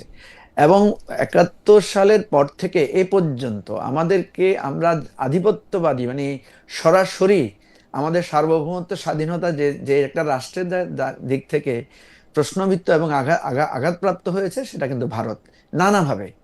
সম্প্রতি যেটা হয়েছে মিয়ানমার আমাদের এখানে আপনার রোহিঙ্গাদেরকে ঢুকিয়ে এখানে একটা আলাদা আরেকটা সংকট তৈরি করেছে। আমি আলাদা আলাদা করে কয়েকটা কথা বলি। প্রথম কথা হচ্ছে ভারতের সাথে আমাদের যে চুক্তিগুলো আছে সেই চুক্তিগুলো অবশ্যই পর্যালোচনার দাবি রাখে। আমরা তো অনেক চুক্তি জানি না। এখন দ্বিতীয় কথা হচ্ছে এই চুক্তি যদি এমনই থাকে যে নন ডিসক্লোজার, তাহলে আমরা জানবো কিভাবে? তবে এই যে আমরা সাধারণত আধিপত্যবাদ বিরোধী, চুক্তি বিরোধী বিভিন্ন মঞ্জু ভাই, কথা আমি বলি, মঞ্জু ভাই, আমি এটা 2 পয়সা দেই। আমি আন্তর্জাতিক সম্পর্কের একজন ছাত্র, মানে যদিও মানে আমার পড়তে ভালো লাগে। কোন চুক্তি নাই রাষ্ট্র টু রাষ্ট্র যেটা নন ডিসক্লোজার আছে। চুক্তি হওয়ার আগে নন ডিসক্লোজার আছে, হওয়ার পরে কোনোটা নাই। যদি না আর্মস, আচ্ছা, অন্য ঠিক কোনো আছে। আছে স্পাই, ওরকম কোনো কিছু না হলে কোনো চুক্তি নাই। মানে এই যে এইসব চুক্তি, পানি পানি চুক্তি, নদী বন্টন, কিচ্ছু নাই। থাকা উচিত না আর কি। নাই থাকা নাই উচিত নাই না আর মঞ্জু কি, ভাই, যাই নাই হোক। নাই নাই। এরকম কোনো আচ্ছা, চুক্তি ওকে, thank যেটা you। পাবলিকলি পাওয়া যায় ঠিক না। আছে। তা এখন কথা হচ্ছে কিছু কিছু জিনিস আছে আমাদের পলিটিক্যাল রেটরিক আকার আমরা বলি।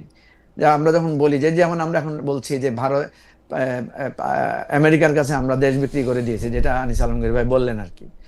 তো এখানে আমরা এই এই ধরনের ব্লেমিং এ না গিয়ে আমরা যদি কনটেক্সটে যাই যে কি হয়েছিল আসলে, আমেরিকার সাথে এই ট্রেড এগ্রিমেন্টটা কেন করতে হয়েছিল, এটা তো আমাদের কাছে পরিষ্কার। যে আপনার প্রেসিডেন্ট ট্রাম্প সে হঠাৎ করে বলল যে আমরা বিভিন্ন দেশের সাথে আমাদের যে বাণিজ্যের অসমতা আছে এটা দূর করার জন্য সে ট্যারিফ আরোপ করা শুরু করলো। এটা তো শুধু বাংলাদেশের সাথে না, বিভিন্ন দেশের সাথেই সে করলো। করতে গিয়ে আমাদেরকে 39% না ট্যারিফ দিল আমাদের। মঞ্জু ভাই, আবার একটু কারেকশন করি। যখন আমরা এই চুক্তি করি তখন আমাদের ট্যারিফ ছিল 20%, 20% থেকে 19% হয়েছে। না, না, 38% থেকে আপনি তো 20% আগেই নামছে এই চুক্তি হওয়ার আগে। সেটাই তো আমি বলছি। জি সেটা আপনাকে আমিও কারেকশন দেই। জি সেটা হচ্ছে যখন 39 করা হলো তখনই কিন্তু বাংলাদেশ থেকে যোগাযোগ করা হলো। যোগাযোগ করার প্রেক্ষিতেই তখন আমেরিকানরা বলল আমরা এটা কমে দিচ্ছি, তবে আমাদের সাথে একটা চুক্তিতে আসতে হবে। শুধু বাংলাদেশের সাথে না, অনেক দেশের সাথেই তারা এই শর্তটা দিল। এই তাদের সাথে একটা চুক্তিতে আসবো এই শর্তে কিন্তু এটা 20 করা হলো, এবং চুক্তির পরে এটাকে 19-এ নামানো হলো, 1% কমানো হলো। এটাই হচ্ছে সত্য, এটাই হচ্ছে ফ্যাক্ট। আচ্ছা, এখন কথা হচ্ছে তাহলে তার সাথে যদি আমার বাণিজ্যে অসমতা দূর করতে হয়, সে আমার থেকে পোশাক কিনছে, সে আমার থেকে ধরেন দয়া তো করতেছে না, হিমায়িত না। দয়া তো আমি করতেছে না। আমি কথাটা শেষ করি প্লিজ। আমরা হচ্ছে কি কনটেক্সটে আলোচনা না গিয়ে যদি আবেগ দিয়ে আলোচনা করি তাহলে এখানে কখনোই সঠিক। যেমন ভারতের চুক্তির ব্যাপারেও এই ধরনের কথাই আমরা কিন্তু পড়েছি। এখন আসেন, আমরা তাদের সাথে একটা ট্রেড এগ্রিমেন্টে গেলাম যে আমরা যেহেতু আমাদের একটা গার্মেন্টস গুলো উদ্বিগ্ন হয়ে পড়লো যে আমরা আমাদের মার্কেট হারাবো, আমাদের অবস্থা খারাপ হয়ে যাবে, গার্মেন্টস বন্ধ হয়ে যাবে, সেই ক্ষেত্রে এই আলোচনাগুলো হলো। এখন কথা তো আপনার কথাটা এখানে খুবই গুরুত্বপূর্ণ। এখানে তো আমরা কোনো দয়া করছি না।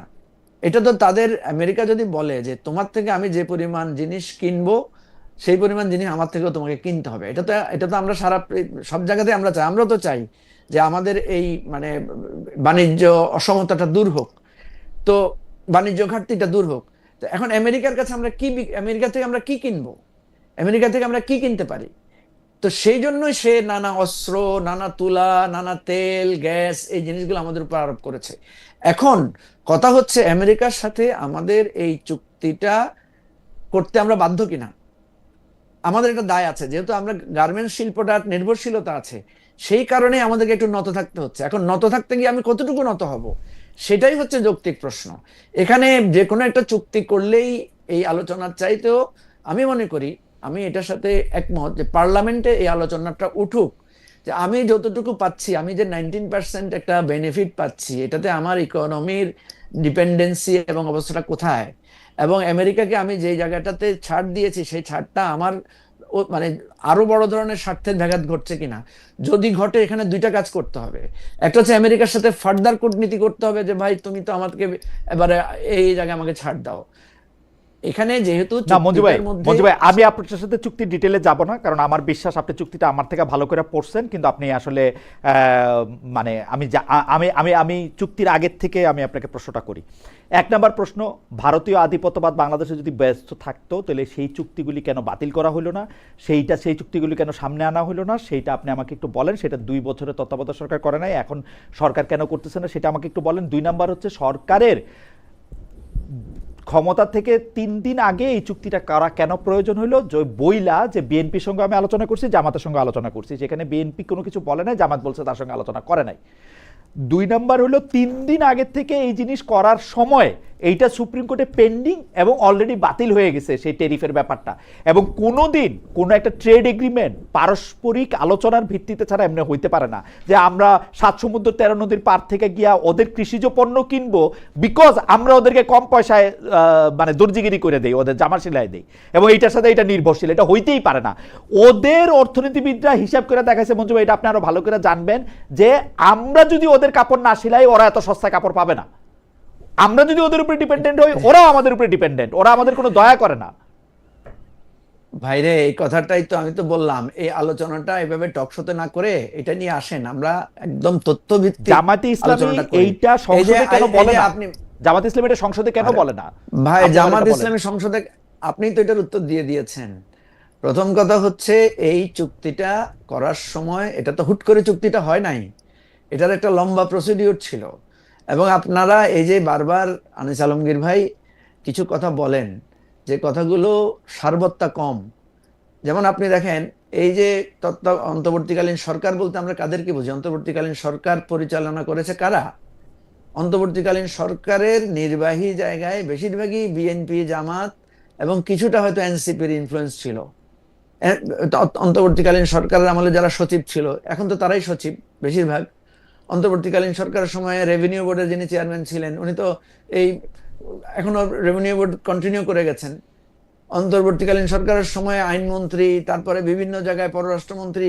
আপনি তো দেখবেন যে এখানে যে অভিযোগটা আছে, বিএনপি বলছে অন্তর্বর্তীকালীন সরকারে জামাতের ইনফ্লুয়েন্স ছিল বেশি, আর জামাত বলছে অন্তর্বর্তীকালীন সরকার হচ্ছে বিএনপির পছন্দ মতো চলেছে। এবং আমরা দেখেছি যে কোনো সিদ্ধান্ত বিএনপি, জামাত, এনসিপি কে ম্যানেজ করে অন্তর্বর্তীকালীন সরকার চলেছে। তাহলে অন্তর্বর্তীকালীন সরকারের সময়ে যে দুর্নীতির অভিযোগটা আসছে, সেই দুর্নীতি তদন্ত হচ্ছে না কেন এখন?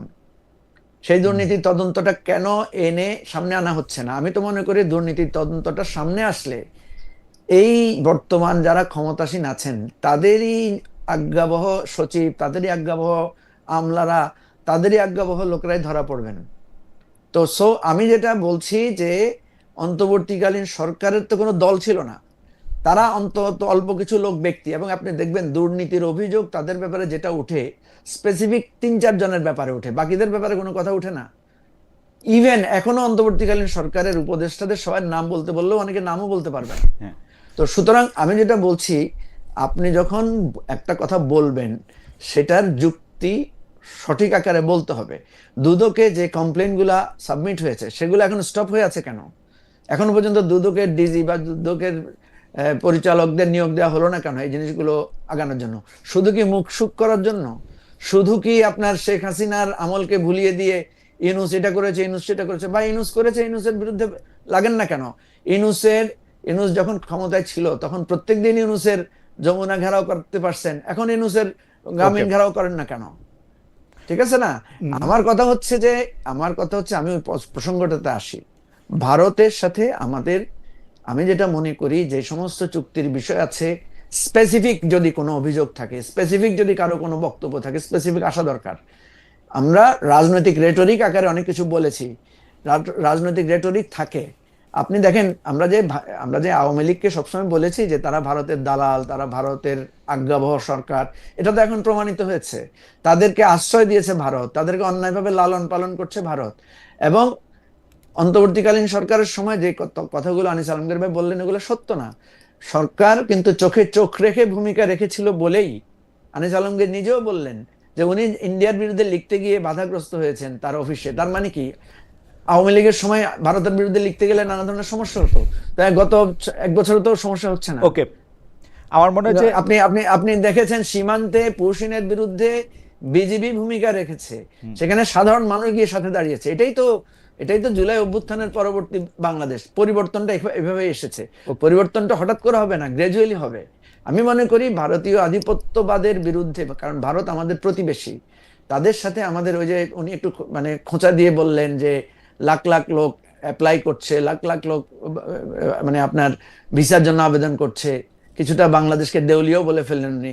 তো এখন কথা হচ্ছে যে আমাদের এই জিনিসগুলো তো বাস্তবতা, এগুলোকে শুধু ঠেস মেরে, শুধু মানে একে অপরের দিকে আঙ্গুল তুলে না বলে, বাস্তবতা কেন আমার 4 লাখ লোক সেখানে ভিসা করতে চাচ্ছে, আমাদের বিজনেসের জায়গাটা থেকে আমার যেই সমস্যাগুলো আছে সেগুলো তো সমাধান করতে হবে। আদার দেন এই মানে একজন আরেকজনের দিকে দোষারোপ ঠিক আছে করে মঞ্জু তো ভাই, আমাদের সমাধানে আমার মনে পৌঁছানো হয় যাবে না। মঞ্জু ভাই আমার মনে হয় আপনার বক্তব্য পরিষ্কার। আমি আনিস ভাইয়ের কাছে একটু যাই নতুন প্রসঙ্গ নিয়ে। তার আগে আমাদের একজন দর্শক ইটস আলমাস শাফি, উনি বলেছেন খালেদ ভাই আপনি হয়তো জানেন না, বিডিএর বাইরে প্রায় একই দামে আরো কিছু জায়গা আছে গার্মেন্ট সেক্টরে, আর আমরা বানাই অল্প কিছু আইটেম। আমাদের কাছে কাপড় কেনা যদি দূর হয়, তবে আপনার থেকে কাপড় কোন পাগল কিনবে? ভাই আপনার জন্য আমি বলি, পরিষ্কার করে বলি, আমেরিকা কারো সাথে কোনো বাণিজ্যের ক্ষেত্রে আমেরিকান কোনো ব্যবসায়ী, কোনো ব্র্যান্ড, কেউ কোনো দয়া করে না। আমরা সবচেয়ে কম দামে, সবচেয়ে কম লিড টাইমে, বা সবচেয়ে প্রপার লিড টাইমে, সবচেয়ে প্রপার দামে, কম মার্জিনে দিতে পারি বলে আমাদের থেকে নেয়। ওরা এটা আমাদের দয়া করে না। এটা আপনাদেরও বোঝা দরকার, গার্মেন্টস মালিকদেরও আমাদের বোঝানো বন্ধ করা দরকার, এবং সরকারেরও এটা বোঝা দরকার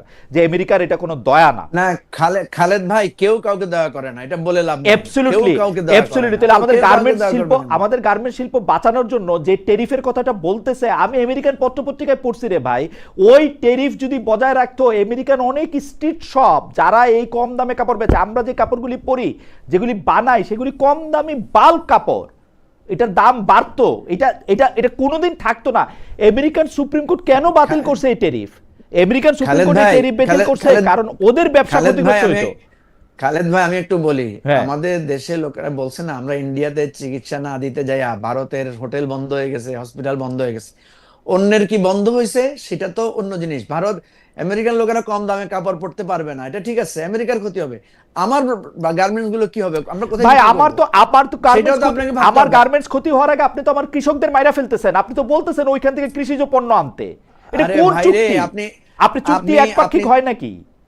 আপনি মঞ্জু তৎকালীন ভাইকে এগুলো সরকারে- বোঝানো যাবে না। মঞ্জু ভাই এগুলি মঞ্জু আমি বুঝতেছি না, না, না। যেগুলি মঞ্জু ভাই আমাদের বুঝাইছে উনি সারা জীবন, এমনি হঠাৎ আমেরিকার করে না, এত আমি- মুগ্ধ, উনি আমি ইউনুস আপনাকে প্রেমে বলি। এত মুগ্ধ, এগুলা ওনার এগুলো চোখে লাগবে না। আমি আপনাকে বলি, প্রথম কথা হচ্ছে আমরা কেউ কারো প্রেমে মুগ্ধ না। না, কারা আপনি প্রেমে মুগ্ধ। মুগ্ধ ছিল, আপনি কারা একটা প্রেমে অসম চুক্তি হলো, সেটাকে এরকম একটা সমর্থন অসম করছেন। চুক্তির পক্ষে আপনি মঞ্জু ভাই বলতেছেন, আমার এটা আপনি আমার কথা এটা বলে বিশ্বাস করা যাচ্ছেন। কঠিন। এখানে যাই হোক, আমি মেধার অন্য তো প্রসঙ্গে যাই, ধ্বংস করে এটা আপনার দিয়েছে। ব্যাপার। আপনি কৃষিখাত অন্য ধ্বংস প্রসঙ্গে করে যান। দিচ্ছে। মঞ্জু ভাই আমার না, একবার না, বুঝায়, মঞ্জু এই ভাইয়ের যে সাথে যেহেতু আমার কথা হয়, মঞ্জু ভাই আপনার সাথে যেহেতু আমার কথা হয়, আপনি আমারে বুঝাই দিয়ে যে চুক্তিটা ভালো। প্লিজ আমি একটু বলি। জি। এই যে সমস্যাটা এখানেই, সমস্যাটা আমাদের এখানেই। আমরা যখন কোনো আলোচনা করতে বসি, যখনই আপনার বিপক্ষে যাবেন তখন আপনি একটা ট্যাগ হ্যাঁ, দিয়ে তখন দিবেন। আপনারটাই শুনতে হবে। না না মঞ্জু ভাই, আমরা তো দেখেন, আপনার শুনলাম আনিস 15 আলমগীর- মিনিট, আপনি তো আমরা 10 আপনার মিনিট ধরে 15 বক্তব্য মিনিট দিলেন শুনলাম। একইটাই। না না, আনিস ভাই আপনি ট্যাগের কথা আমি যুক্তি দেন বলতেছি না। না, আমরা 15 মিনিট আপনি আপনাকে যুক্তি শুনলাম। দেন না। এই যে আনিস আলমগীর দেখেন, নিজেকে এখন এই যে নিজেই ট্যাগের বিরুদ্ধে বলে নিজে একটা ট্যাগ দিয়ে দিল। এই যে কথা কাজের মিল নাই। আসল চরিত্রটা হচ্ছে এরকম। না, না, ঠিক আমি আছে। আপনাকে বলি, আমি তো আপনাকে যুক্তি দিয়ে বললাম, জি। আপনি তথ্য দিয়ে আমি বলেন। তো যুক্তি দিয়ে বলছি, আমি আপনাকে না না যুক্তি ঠিক দিতে আছে, আপনি ঠিক আছে, দিচ্ছেন। ঠিক আছে মঞ্জু ভাই, আপনি আমরা একটু তো আনিস ভাইকে শুনি। প্রতিযোগিতার একটা আনিস ভাই, চুক্তিকে সাপোর্ট করছেন। আনিস ভাই আমি শুল্ক বলি, কমানোর চাপ আনিস ভাই আমি ছিল, বলি, সেখানে আনিস ভাই বলি, মেধাস্বত্ব ধ্বংস করে দিয়েছে। আনিস ভাই আমি আপনাকে বলি, আনিস ভাই কৃষিখাত ধ্বংস করে দিয়েছে। আনিস ভাই আমি তথ্য আপনাকে দেন বলি, না। সেটা আপনি তথ্য সমর্থন দেন। করতেছেন। আপনি আমার প্রশ্ন জবাব দেন। মঞ্জু ভাই আমরা একটু থামি, আমরা তথ্য আনিস দেন। ভাইয়ের কাছে থেকে আনিস আপনার ভাই প্রশ্ন তথ্য শুনি। দেন। আনিস ভাইয়ের একটা কোন প্রশ্ন তথ্য শুনি। দরকার আপনার? এই তথ্য আজকাল আর ওই সমস্ত চাপাবাজি চলে না। না না, এগুলো কিন্তু আপনি চাপাবাজি ChatGPT বলতেছেন করেন, আনিস ভাই, চাপাবাজি Google আপনি করেন। বলতেছেন, নিজে- চাপাবাজি আপনি বলতেছেন, কিন্তু আপনি কি আমার নিজে কাছে, চাপাবাজি আমাদের কাছে আপনি এমন কোন তথ্য দিছেন যে তথ্য দিয়ে আমরা আসলে বুঝতে পারতেছি যে এইটা হইলে, মানে আপেল টু আপেল আমরা কোনো কম্পারিজন কি দেখছি যে মার্কিন যুক্তরাষ্ট্রের সাথে ধরা যাক আমাদের 1000 টাকার বাণিজ্য আছে, এখন মার্কিন যুক্তরাষ্ট্র যদি বলে 1000 টাকার বাণিজ্য তোমার সঙ্গে আমরা করব না, এর বিপক্ষে আমাদের কি করার আছে সেটা কি আপনি আমাদেরকে বলছেন কখনো? যদি আসলে সত্যি ডোনাল্ড ট্রাম্পের ওই সময়কার কথার ওই তো মানে হয়, আমাদের কাছে কি আর কোনো বিকল্প ছিল?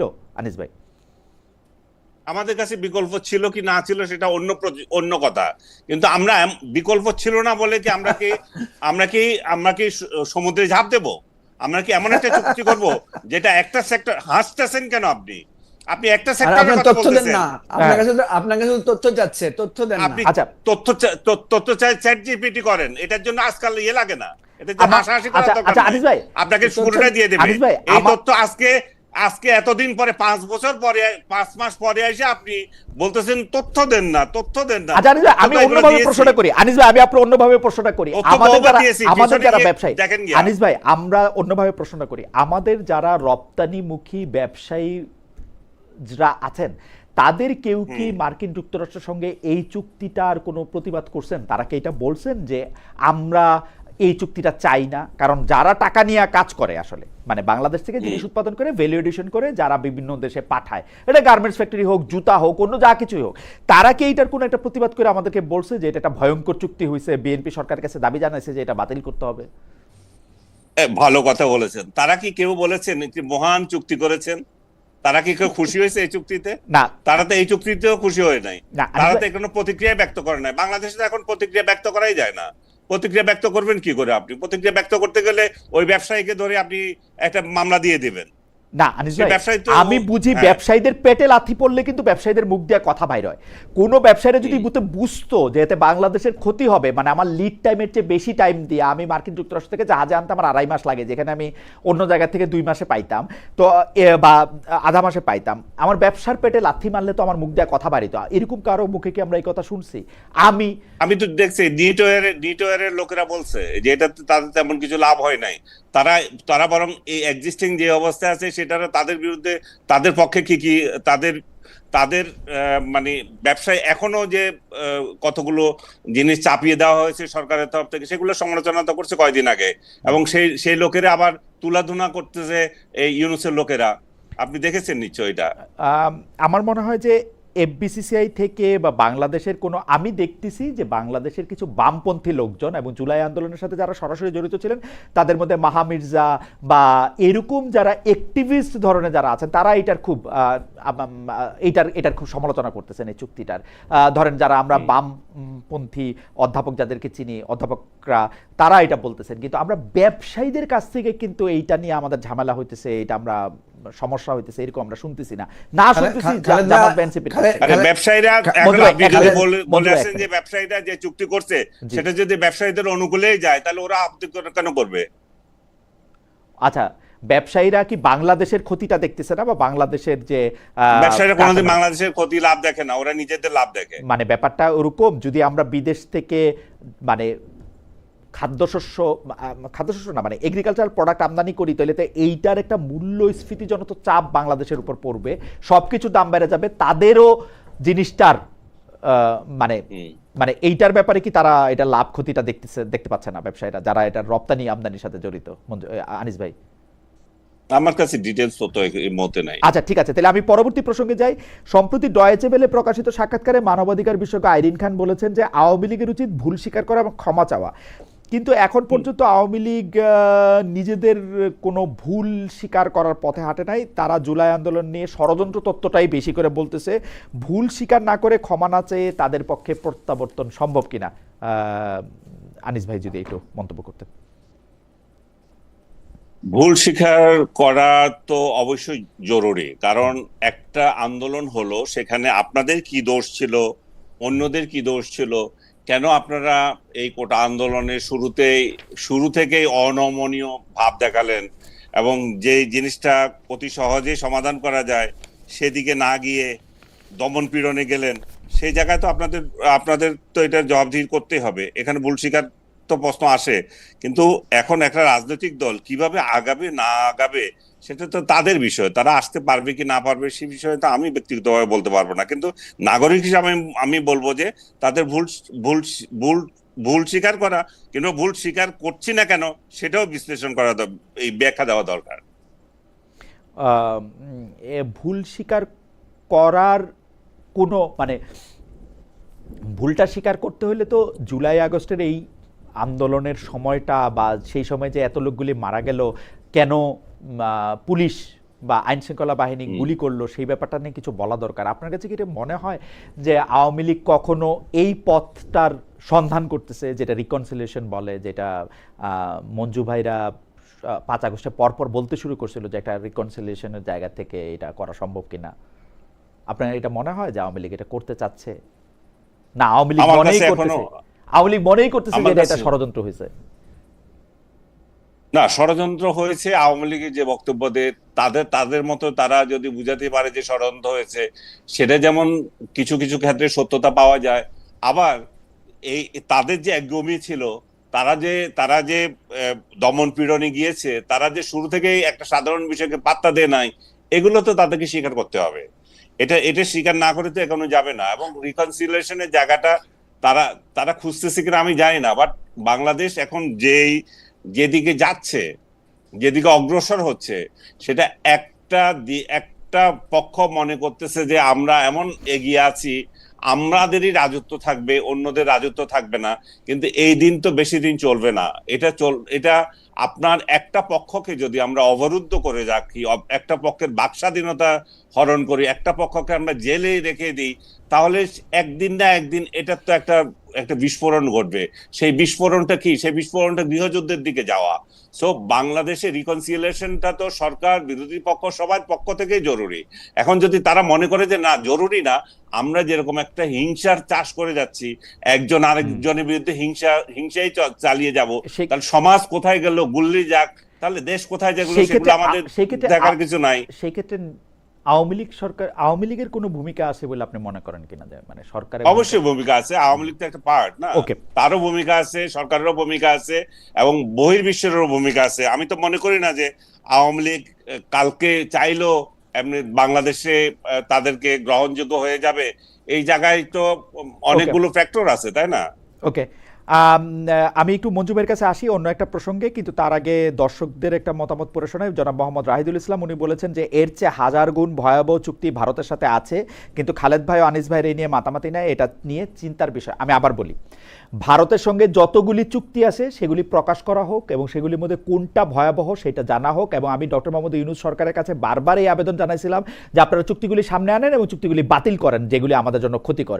ডক্টর মোহাম্মদ ইউনূস সবচেয়ে প্রথম আন্তর্জাতিক যে নির্বাহী নির্দেশ সামনে আনছেন সেটা হচ্ছে আদানির টাকা দেওয়া, কিভাবে তাড়াতাড়ি করে আদানির টাকাটা পরিশোধ করা যাবে, সেটা হচ্ছে প্রথম সিদ্ধান্ত। এবং এই সরকারের ক্ষেত্রেও সমকথা প্রযোজ্য ভারতের সাথে। আমি পানি সম্পদ মন্ত্রীকে জিজ্ঞেস করছিলাম আপনারা পানি চুক্তি কি করবেন, উনি বলেন যে যেটা আছে এটা রাখতে পারলে আমি খুশি। সত্যি সত্যি আমার অনুষ্ঠানে আবার দেখেন, চেক ইট ব্যাক, এর চেয়ে ভয়াবহ চুক্তিগুলি আপনিও দেখান। আমি মঞ্জু ভাইয়ের কাছে আসি, আমার কাছে মনে হয় যত রকম আন্তর্জাতিক চুক্তি আছে এর চেয়ে যদি হাজার গুণ ভয়াবহ হয় এগুলি বাতিল করেন ভাই সদাশয় সরকার। এবং জামাতে ইসলামী যারা আছেন, আপনারা যারা এনসিপি আছেন, তারা এটার বিরোধিতা করেন, মঞ্জু ভাই এটার বিরোধিতা করেন ভয়াবহ চুক্তিগুলোর।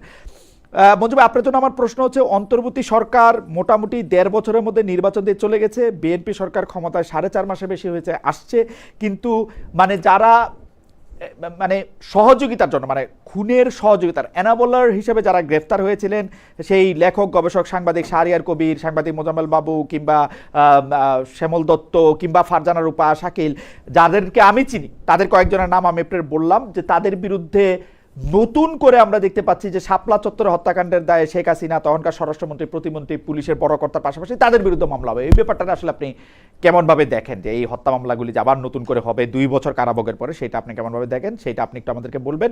আর আপনারা খালি আমি একটা সেকেন্ড একটু শোনাই, যে আমরা দর্শকদের কাছে জানতে চাইছিলাম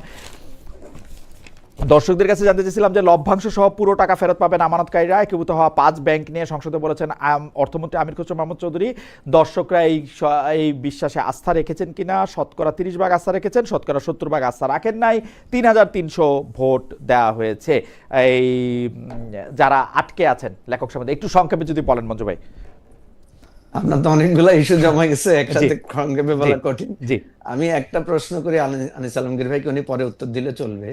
উনি যে বলছেন যে এটা এক সময় বিস্ফোরণ ঘটবে, মানে আওয়ামী লীগ, যে আমরা আওয়ামী লীগকে স্পেস দিচ্ছি না, বা আওয়ামী লীগের লোকেরা জেলে আছে, তো এই বিস্ফোরণ থেকে বাঁচার একটা ফর্মুলা উনি আমাদেরকে দিতে পারেন কিনা, যে কি করলে এটা সমাধান হতে পারে? এটা আমি ওনার কাছ থেকে একটু শুনতে খুব আগ্রহী। ওকে, নাম্বার আপনার 1। সময় উনি বলবেন। নাম্বার 2 হচ্ছে যে আমরা এই আপনি যে কথাটা বলেছেন যে যারা সাংবাদিক, বুদ্ধিজীবী, যারা বিভিন্নভাবে জেলে আছেন, দেখেন আমরা এই সংকটগুলো সমাধানের জন্য কিন্তু এখন পর্যন্ত কোনো একটা পথ খুঁজে পাচ্ছি না। কেন পাচ্ছি না? যে ইমিডিয়েট আমাদের যে স্মৃতি আছে, ইমিডিয়েট যে স্মৃতিগুলো আছে, যে দমন নিপীড়নের, যখনই ওই প্রসঙ্গগুলো আসে তখনই কিন্তু অতীত সামনে চলে আসে। অতীত সামনে চলে আসলেই, যেমন ধরেন আমি দুই একটা উদাহরণ দিই আপনাকে। যেমন সাব্বির হোসেন চৌধুরী মুক্তি পেয়েছেন, যেমন নারায়ণগঞ্জের যেই সাবেক মেয়র সেলিনা হায়াৎ আইভি মুক্তি পেয়েছেন। এগুলো নিয়ে কিন্তু প্রচুর সমালোচনা হয়েছে যে এটা কোনো আন্ডারস্ট্যান্ডিং কিনা, এটা কোনো রিফাইন আওয়ামী লীগ তৈরি কিনা। তাহলে বুঝতে পাচ্ছেন যে আমাদের এখানে কিন্তু আইনের গতিকে সঠিকভাবে চালানো একটা কঠিন ব্যাপার, এবং এই অসুবিধাগুলো বিভিন্নভাবে হচ্ছে। তো আমি যেটা মনে করি যে আইনের গতি স্বাভাবিকভাবে চলা উচিত, কিন্তু আমাদের বিচারাঙ্গন যেটা বা আইন যেখানে প্রয়োগ হয় সেখানে তো আমরা এখনো একটা স্বাধীন বিচার ব্যবস্থা তৈরি করতে পারি নাই। আপনি যে সমস্ত ব্যক্তিদের নাম বলেছেন, ওনাদের বিভিন্ন ইস্যুতে ওনাদের বিতর্কিত ভূমিকা আছে, বিভিন্ন ইস্যুতে ওনারা ফেসিবাদ উৎপাদনের পেছনে ওনাদের লেখনী, ওনাদের ভূমিকা, ওনাদের নির্লজ্জ অবস্থান আছে। আপনাকে একটা কথা বলি, মঞ্জু ভাই, আমি একটা কথা বলতে পারি? আমি বাংলাদেশে দেখি কি, আমি বাংলাদেশে, মঞ্জু ভাই এইটাও একটু অ্যাড্রেস করে দেন। আমি বাংলাদেশে দেখি কি, যার ক্ষমতা আছে তার কিছু হয় না। আপনি তাদেরকে ফেসিবাদ উৎপাদনের জন্য আপনি বলতেছেন, অথচ যারা, যেই ব্যবসায়ীরা, যেই ক্ষমতাধর, যেই শিল্পপতিরা ওইখানে দাঁড়ায় কি কি বলছে, আমি আর এগুলি বলতে চাই না, তাদের কিছু হয় নাই। উনাদেরকে যারা বেতন দিচ্ছেন তাদেরও কিছু হয় নাই। 21 পুরস্কার পাইছে কয়েকজন। আমার কথা তো শেষ করতে পারি নাই, তাই আপনার আর এই প্রশ্নটা করতে হইতো না। জি, দেখেন, যখন কেউ অপরাধ করে পালায়ে যায়, আপনি দেখবেন যে কোনো একটা বাসায় যদি খুন করে যদি কেউ পালায়ে যায়, পুলিশ এসে যখন খুনিকে পায় না, তখন ওই বাসার কাজের লোককে গ্রেফতার করে নিয়ে যায়। ঠিক আছে? তো আমরা যেমন আমাদের 71 সালে আমরা দেখেছি যে পাকিস্তানি যারা গণহত্যা চালিয়েছে, যারা মানে আমাদের উপরে এই দুঃশাসন চাপিয়েছে, তারা কিন্তু ঠিকই সবাই চলে গেছে, আত্মসমর্পণ করে তারা পার পেয়ে গেছে। কিন্তু তাদের দালালরা যারা এখানে রয়ে গেছে, তাদের সাথে কিন্তু আমাদের এখন ফাইট করতে হচ্ছে। লম্বা 50 বছর 52 বছর আমরা তাদের সাথেই লড়াই করে যাচ্ছি। শেখ হাসিনা এবং তার প্রধানরা যখন চলে গেছে, এবং যারা আছে এদেরকে যারা বেতন দিছে, আমি যাদের কথা বললাম, এদেরকে যারা বেতন দিছে তাদের সাথে তো আপনাদের সরকারের বিরোধী দলের নেতাদের সারাক্ষণ আমি দেখি। আমি কথাটা শেষ করতে দেন আপনি আমাকে। না না, এটা কি, না না না না মঞ্জু ভাই, আপনি তো সুন্দর করে কথা বলেন, আপনার কথা শুনতে ইচ্ছা করে। মানে খুনি পালায় গেছে, চাকর আছে, এটা কি এই ক্ষেত্রে মিলল? খুনিদের কথাটা শেষ করি। জি, আমি আপনার কথাটা শেষ করি। জি, আওয়ামী লীগকে আমি 5ই আগস্টের পরে 3 ভাগে ভাগ করতে দেখতেছি। এক ভাগ হচ্ছে পলায়ন লীগ, এরা হচ্ছে পালায়ে গেছে। আরেক ভাগ হচ্ছে সমঝোতা লীগ, এরা নানাভাবে সমঝোতা করে পয়সা করে দিয়ে নানা সুযোগ সুবিধা দিয়ে আছে, যেটা যাদের কথা আপনি ইঙ্গিত করছেন, বড় মালিক, বড় মানে এরা হচ্ছে সমঝোতা লীগ। এরা নানাভাবে সমঝোতা করে, চাঁদা দিয়ে, পয়সা করে দিয়ে এরা আছে।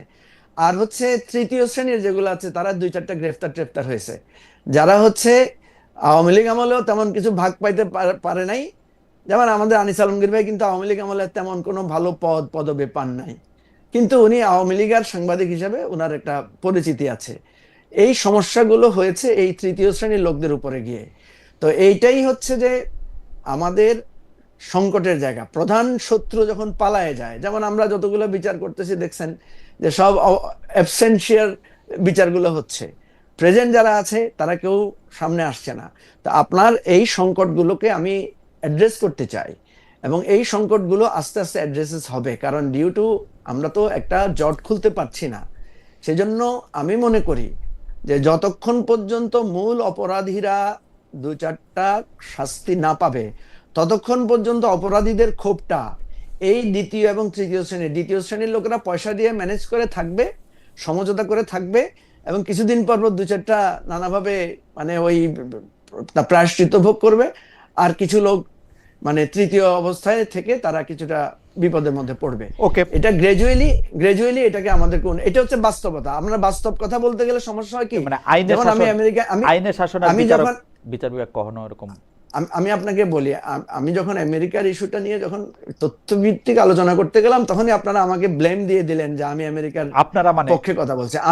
আমি বলছি, আমি একটু শেষ করি। আমি বলছি যে আমেরিকার সাথে চুক্তিটা পুনর্মূল্যায়নের এবং রিভিউ করার সুযোগ আছে, এবং সেখানে আমাদের যেই জায়গায় আমাদের সাথে মনে হবে যে আমাদের স্বার্থ বেশি ক্ষতিগ্রস্ত হয়েছে, অ্যাপারেন্টলি মনে হচ্ছে আমাদের স্বার্থ ব্যাপকভাবে ক্ষতিগ্রস্ত হয়েছে, কিন্তু আমি মনে করি টু দ্য পয়েন্ট আলোচনায় আসা দরকার। চ্যাট জিপিটি হোক, আনিস জিপিটি হোক, কিছু একটা বের করে আমাদেরকে তথ্য সহ দিলে আমাদের জন্য সুবিধা হবে, তাইলে আমরা টোটাল ডিসকাশন করতে পারবো। আপনি কারো পক্ষে কথা বলতেছেন, সেই ব্লেম আমি দিব না। আমি শুধু ছোট্ট একটা তথ্য দেই আপনার, আপনি তো খুব তথ্য নির্ভর লোক, আপনার তথ্য দেই আমি।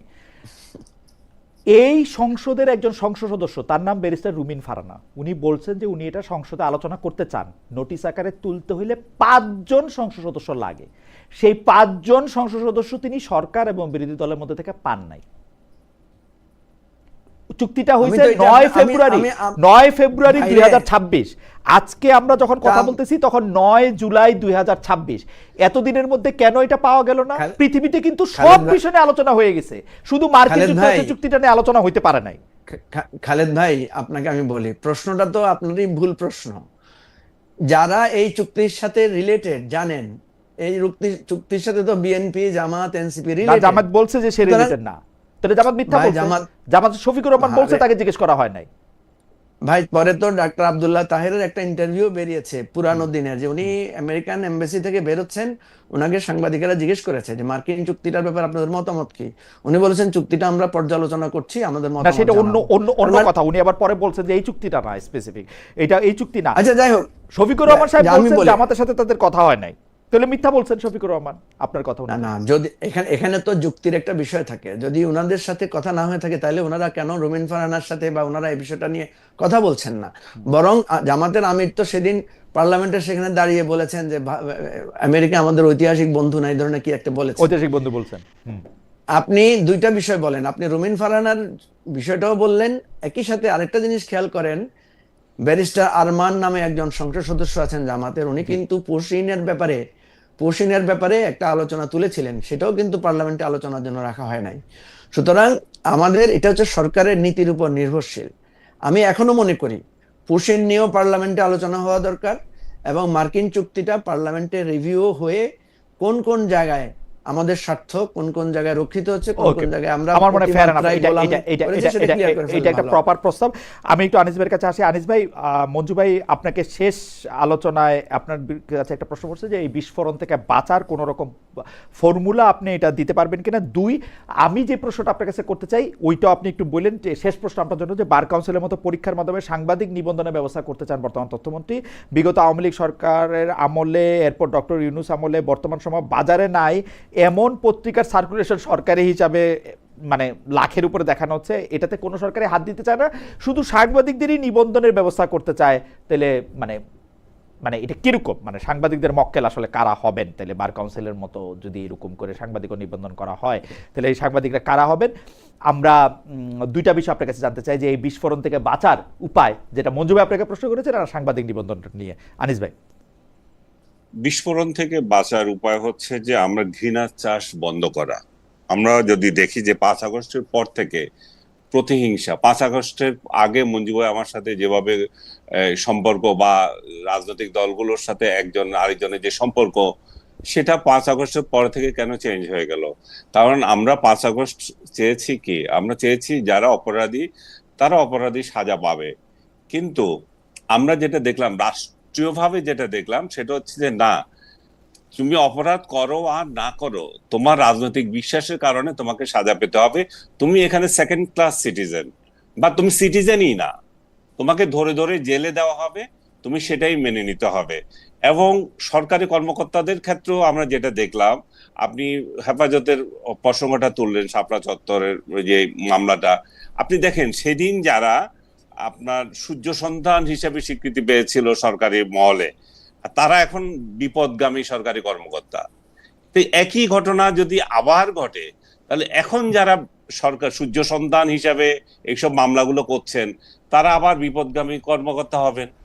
এই যে ধারাটা সরকার যেভাবে চলবে, সরকার তো সরকারের একটা যন্ত্র আছে, সেই যন্ত্রকে আপনি যখন এখানে যখন রাজনীতি ঢুকিয়ে দেবেন, রাজনীতির ইচ্ছা অনুযায়ী যখন ওই যন্ত্রটা চালাতে চাইবেন, তখন প্রতিহিংসার রাজনীতি, তখন সমাজে অনাস্থার রাজনীতি, অনাস্থা সৃষ্টি, বাহিনীগুলোর মধ্যে অনাস্থা। আজকে আমি বরিশালের কিছুক্ষণ আগে দেখলাম, বরিশালের কতগুলো পুলিশ অফিসারকে পিটাইছে, ওরা এটা নিয়ে কথা বলতেছে। তাহলে আমরা কিভাবে আস্থা পাবো, আমরা কিভাবে কাজ করব? তারা কয়েকজনের বক্তব্য সেখানে।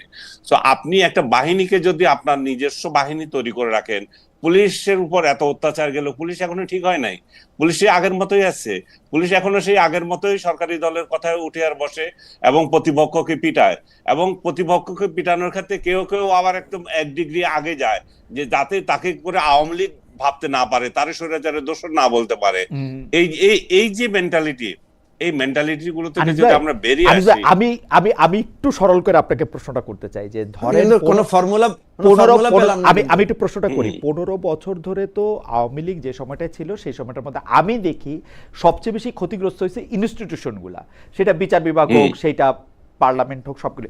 এখন আওয়ামী লীগ যে এই ক্ষতিটা করছে এবং সাধারণ মানুষ যে এর জন্য ক্ষতিগ্রস্ত হয়েছে, কেউ কারাগারে মারা গেছে, কেউ গুম হয়ে মারা গেছে, কেউ এমনি মারা গেছে, এইটার জন্য প্রথম দায় তো আওয়ামী লীগের উপর আসা উচিত যে ভাই আমরা এটা করছি, এটার দায় আমরা নিতেছি। যদি এটা না হয় তাহলে হিংসা হানাহানি এটা কেমনে বন্ধ হবে? দেখেন আনিস ভাই, আপনি সবচেয়ে যৌক্তিক কথাগুলি বলেন, কিন্তু আপনার কথাটা যখন আওয়ামী লীগের পক্ষে যায় তখন একটা বাচ্চা যার যে ক্ষতিগ্রস্ত হয়েছে তার তো একটু কষ্ট লাগবেই না? মানে এটা স্বাভাবিকভাবে, এটা কি মনে হয় আনিস ভাই? মানে এটা আওয়ামী লীগের প্রথমে আসা উচিত না দায়িত্বটা?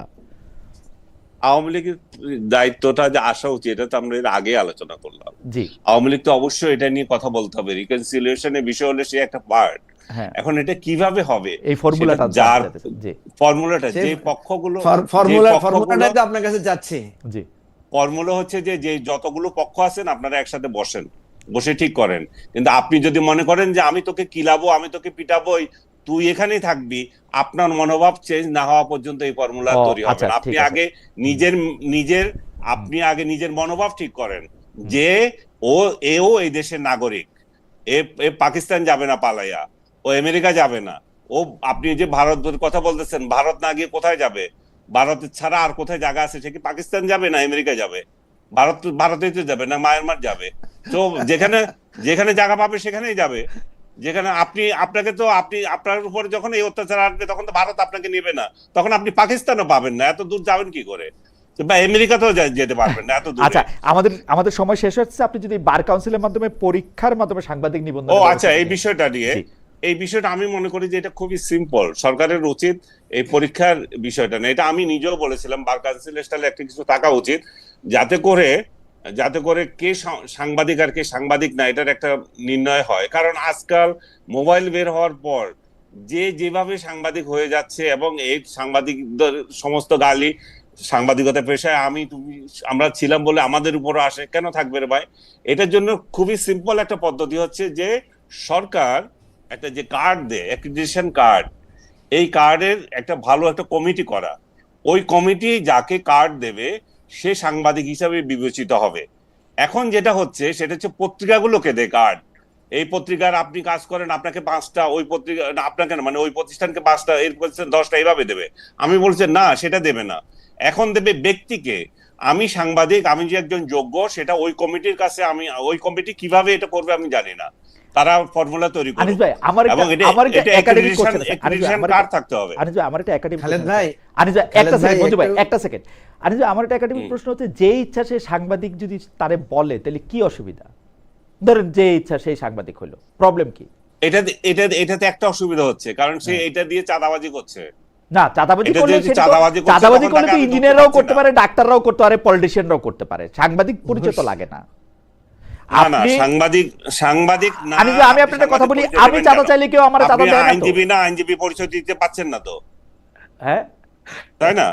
কি আইনজীবী না, আইনজীবী পরিচয় তো দিতে পারতেছেন না, কারণ হচ্ছে যে আপনার একটা কোর্টে গিয়া এপিআর করতে হইতেছে, ওইটার একটা মানে সনদ নিতে হইতেছে।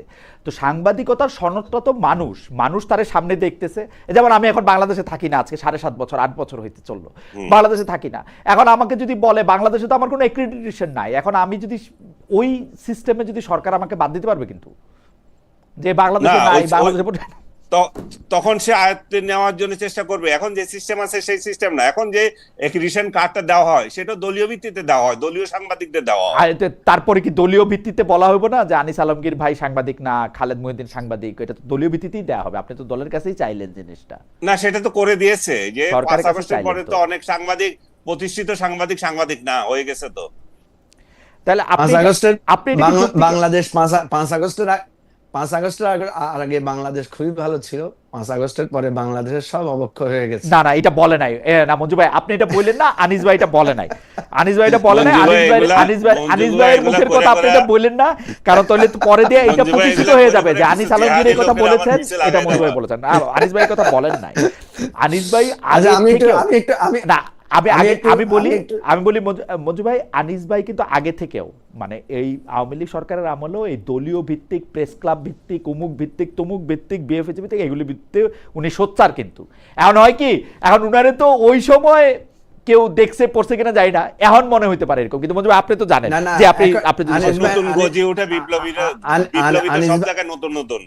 আনিস ভাইয়ের কোনো সমস্যা, উনি সরল সহজ মানুষ, খাওয়া দাওয়া পছন্দ করেন।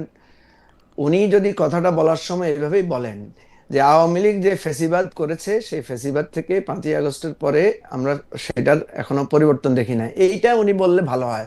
উনি যখন বলেন এটাই তো বলতেছি আপনাকে, কি কতভাবে বলবো যে আওয়ামী লীগের শাসনে তো আপনি অব্যাহত রেখেছেন, আওয়ামী লীগ থেকে নিকৃষ্ট শাসন দিচ্ছেন, এগুলো বলার কারণে তো জেলে গেছি। আচ্ছা আমরা অনুষ্ঠান শেষ করি, কিন্তু আপনি নিরপেক্ষভাবে দেখলে দেখবেন মঞ্জু ভাই, আমি আপনাকে বলি, আপনি দেখলে দেখবেন আনিস ভাই কিন্তু আওয়ামী লীগের সাপোর্ট করে কথা বলে না। মঞ্জু ভাইদের ইচ্ছা, আমরা কতবার জেলে গেছি সেই খবর তো আপনি রাখেন নাই। মঞ্জু ভাই আপনি তো রাজনীতিবিদ, আপনি একবার জেলে থাকবেন, একবার ক্যাবিনেটে থাকবেন, এইটা আপনার, কিন্তু সাংবাদিকতা শুধু কথা বলার জন্য। আপনি মনে হয় খালেদ ভাই দেখেন নাই, কয়েকদিন আগে আনিস আলমগীর একটা সামাজিক অনুষ্ঠানে গিয়েছিলেন, সেখানে লোকেরা ওনাকে বলেছেন উনি ভবিষ্যতের তথ্যমন্ত্রী। এই খবরটা মনে হয় আপনি পান নাই। হ্যাঁ, তো আপনি সুতরাং আনিস আলমগীর ভবিষ্যতে ক্যাবিনেটে গেলে মানে যাওয়ার পথটা খোলা আছে। কোন সরকার মঞ্জু ভাই, আপনি যদি কোনোদিন সরকার করেন, আপনি যদি কোনোদিন সরকারের প্রধানমন্ত্রী হন, তাহলে আমি আনিস ভাই তথ্যমন্ত্রী হওয়ার সম্ভাবনা দেখি। আর কোন সরকারের তথ্যমন্ত্রী হওয়ার ক্ষেত্রে প্রথম বাধা দিবে মঞ্জু ভাই, আমি শেখ হাসিনার বিরুদ্ধে কি কি কথা বলেছি এগুলো তখন দেখাবে। যাই হোক, আপনি শেষ করি মঞ্জু ভাই, আপনি শেষ কথা যদি বলে দেন। আমরা শেষ করি। প্রথম কথা হলো যে দেখেন, আনিস আলমগীর ভাইকে যখন দায়িত্ব দেওয়া হলো যে ভাই আপনি একটা ফর্মুলা দেন যে কিভাবে আমরা এখন ঠিক আছে মেলে মিশে এই খুনি আর আমরা যারা খুনের শিকার, আমরা যারা অধিকার বঞ্চিত তাদের একসাথে চলতে পারি, এই কথাটা যখন আওয়ামী লীগকেই কাউকে দায়িত্ব দিবেন, দেখবেন উনি কোনো সমাধান দিতে পারছেন না। কারণ আপনি দেখেন, আমরা যে কথাটা বলতে চেয়েছি যে এখন রিকনসিলিয়েশনের একটাই সুযোগ, যাদের বিরুদ্ধে, যারা সরাসরি হত্যা, নির্যাতন, লুটপাটের সাথে জড়িত তাদের বিচার, এটা একটা প্রসেস। আর যারা এগুলোর সাথে সম্পৃক্ত ছিলেন না, যেমন ধরেন আনিস আলমগীর এগুলোর সাথে সম্পৃক্ত ছিলেন না, বা আরো অন্য যাদের কথা বলেছেন যারা এগুলো উৎপাদনের সাথে জড়িত, এগুলোকে তাত্ত্বিকভাবে সাহায্য করেছেন, যেটা আমরা কোলাবোরেটর বলে থাকি আর কি। তো এই কোলাবোরেটরদেরও কি হতে পারে, তাদের সমাধানটা কি হবে, তারা কি এক ধরনের, এইভাবেই ধরে ধরে আমাদেরকে একটা রিকনসিলিয়েশনের জায়গায় যেতে হবে। কিন্তু মঞ্জু ভাই একটা রিকনসিলিয়েশনের কথা বলতেছেন, কিন্তু আমার মনে হয় যে এইটাও একটু পরিণামযোগ্য ব্যাপার। বর্তমান প্রধানমন্ত্রী বলতেছেন যে প্রতিশোধের চিন্তায় থাকলে কোনোদিনই মানে এইটা তাকে হিল করবে না, যাদের মধ্যে প্রতিশোধ না থাকে, সেইটাও একটা নেওয়া যায়। আপনি আমি আপনাকে বলি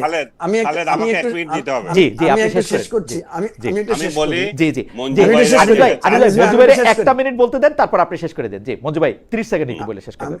আমি একটু শেষ করি। এই যে আনিস ভাই বলেন না ঘৃণার চাষ বন্ধ করতে হবে, ঘৃণার চাষ দুই পক্ষ থেকেই বন্ধ করতে হবে। আপনাকে মনে রাখতে হবে গত 17 বছর ধরে যে ঘৃণার চাষ হয়েছে সেটা রাতারাতি বন্ধ, মানে সেটা রাতারাতি আপনি বন্ধ করতে পারবেন না। সেটা বন্ধ করতে হলে, এই পাল্টাপাল্টি বন্ধ করতে হলে যারা অন্যায় অত্যাচার করেছেন তাদেরকে সেটা স্বীকৃতি দিতে হবে, তাদেরকে সেটার একটা ফর্মুলা বের করে দিতে হবে যে ঠিক আছে আমি তো হেরে গেছি, বা আমি তো জুলুম অত্যাচার করেছি, আমি তো খুন খারাপি করেছি, এখন আমার এই প্রস্তাব, যে এই প্রস্তাবের ভিত্তিতে আপনারা দেখেন আমরা আবার একসাথে এক জায়গায় কাজ করতে। ওকে মঞ্জু ভাই আপনাকে ধন্যবাদ। মঞ্জু ভাই আনিস আলমগীর ভাইকে মিডিয়েটর করার দায়িত্ব নিতে পারেন কিনা আমি আনিস ভাই আপনি 1 মিনিট বলেন। আচ্ছা মঞ্জু ভাই আপনি খুব ভালো কথা বলছেন। আসলে আমাদের মতো লোকও যদি মিডিয়েটর হয় এগুলো কিন্তু সমাধান হয়ে যায়। আমরা যখন এগুলো করছি না, আমরা এগুলাকে বিশাল আঙ্গিকে রেখে দিয়েছি এবং প্রতিহিংসার মাধ্যমে রেখেছি। আমরা ইউনূসের আমলে চলমান মব সংস্কৃতি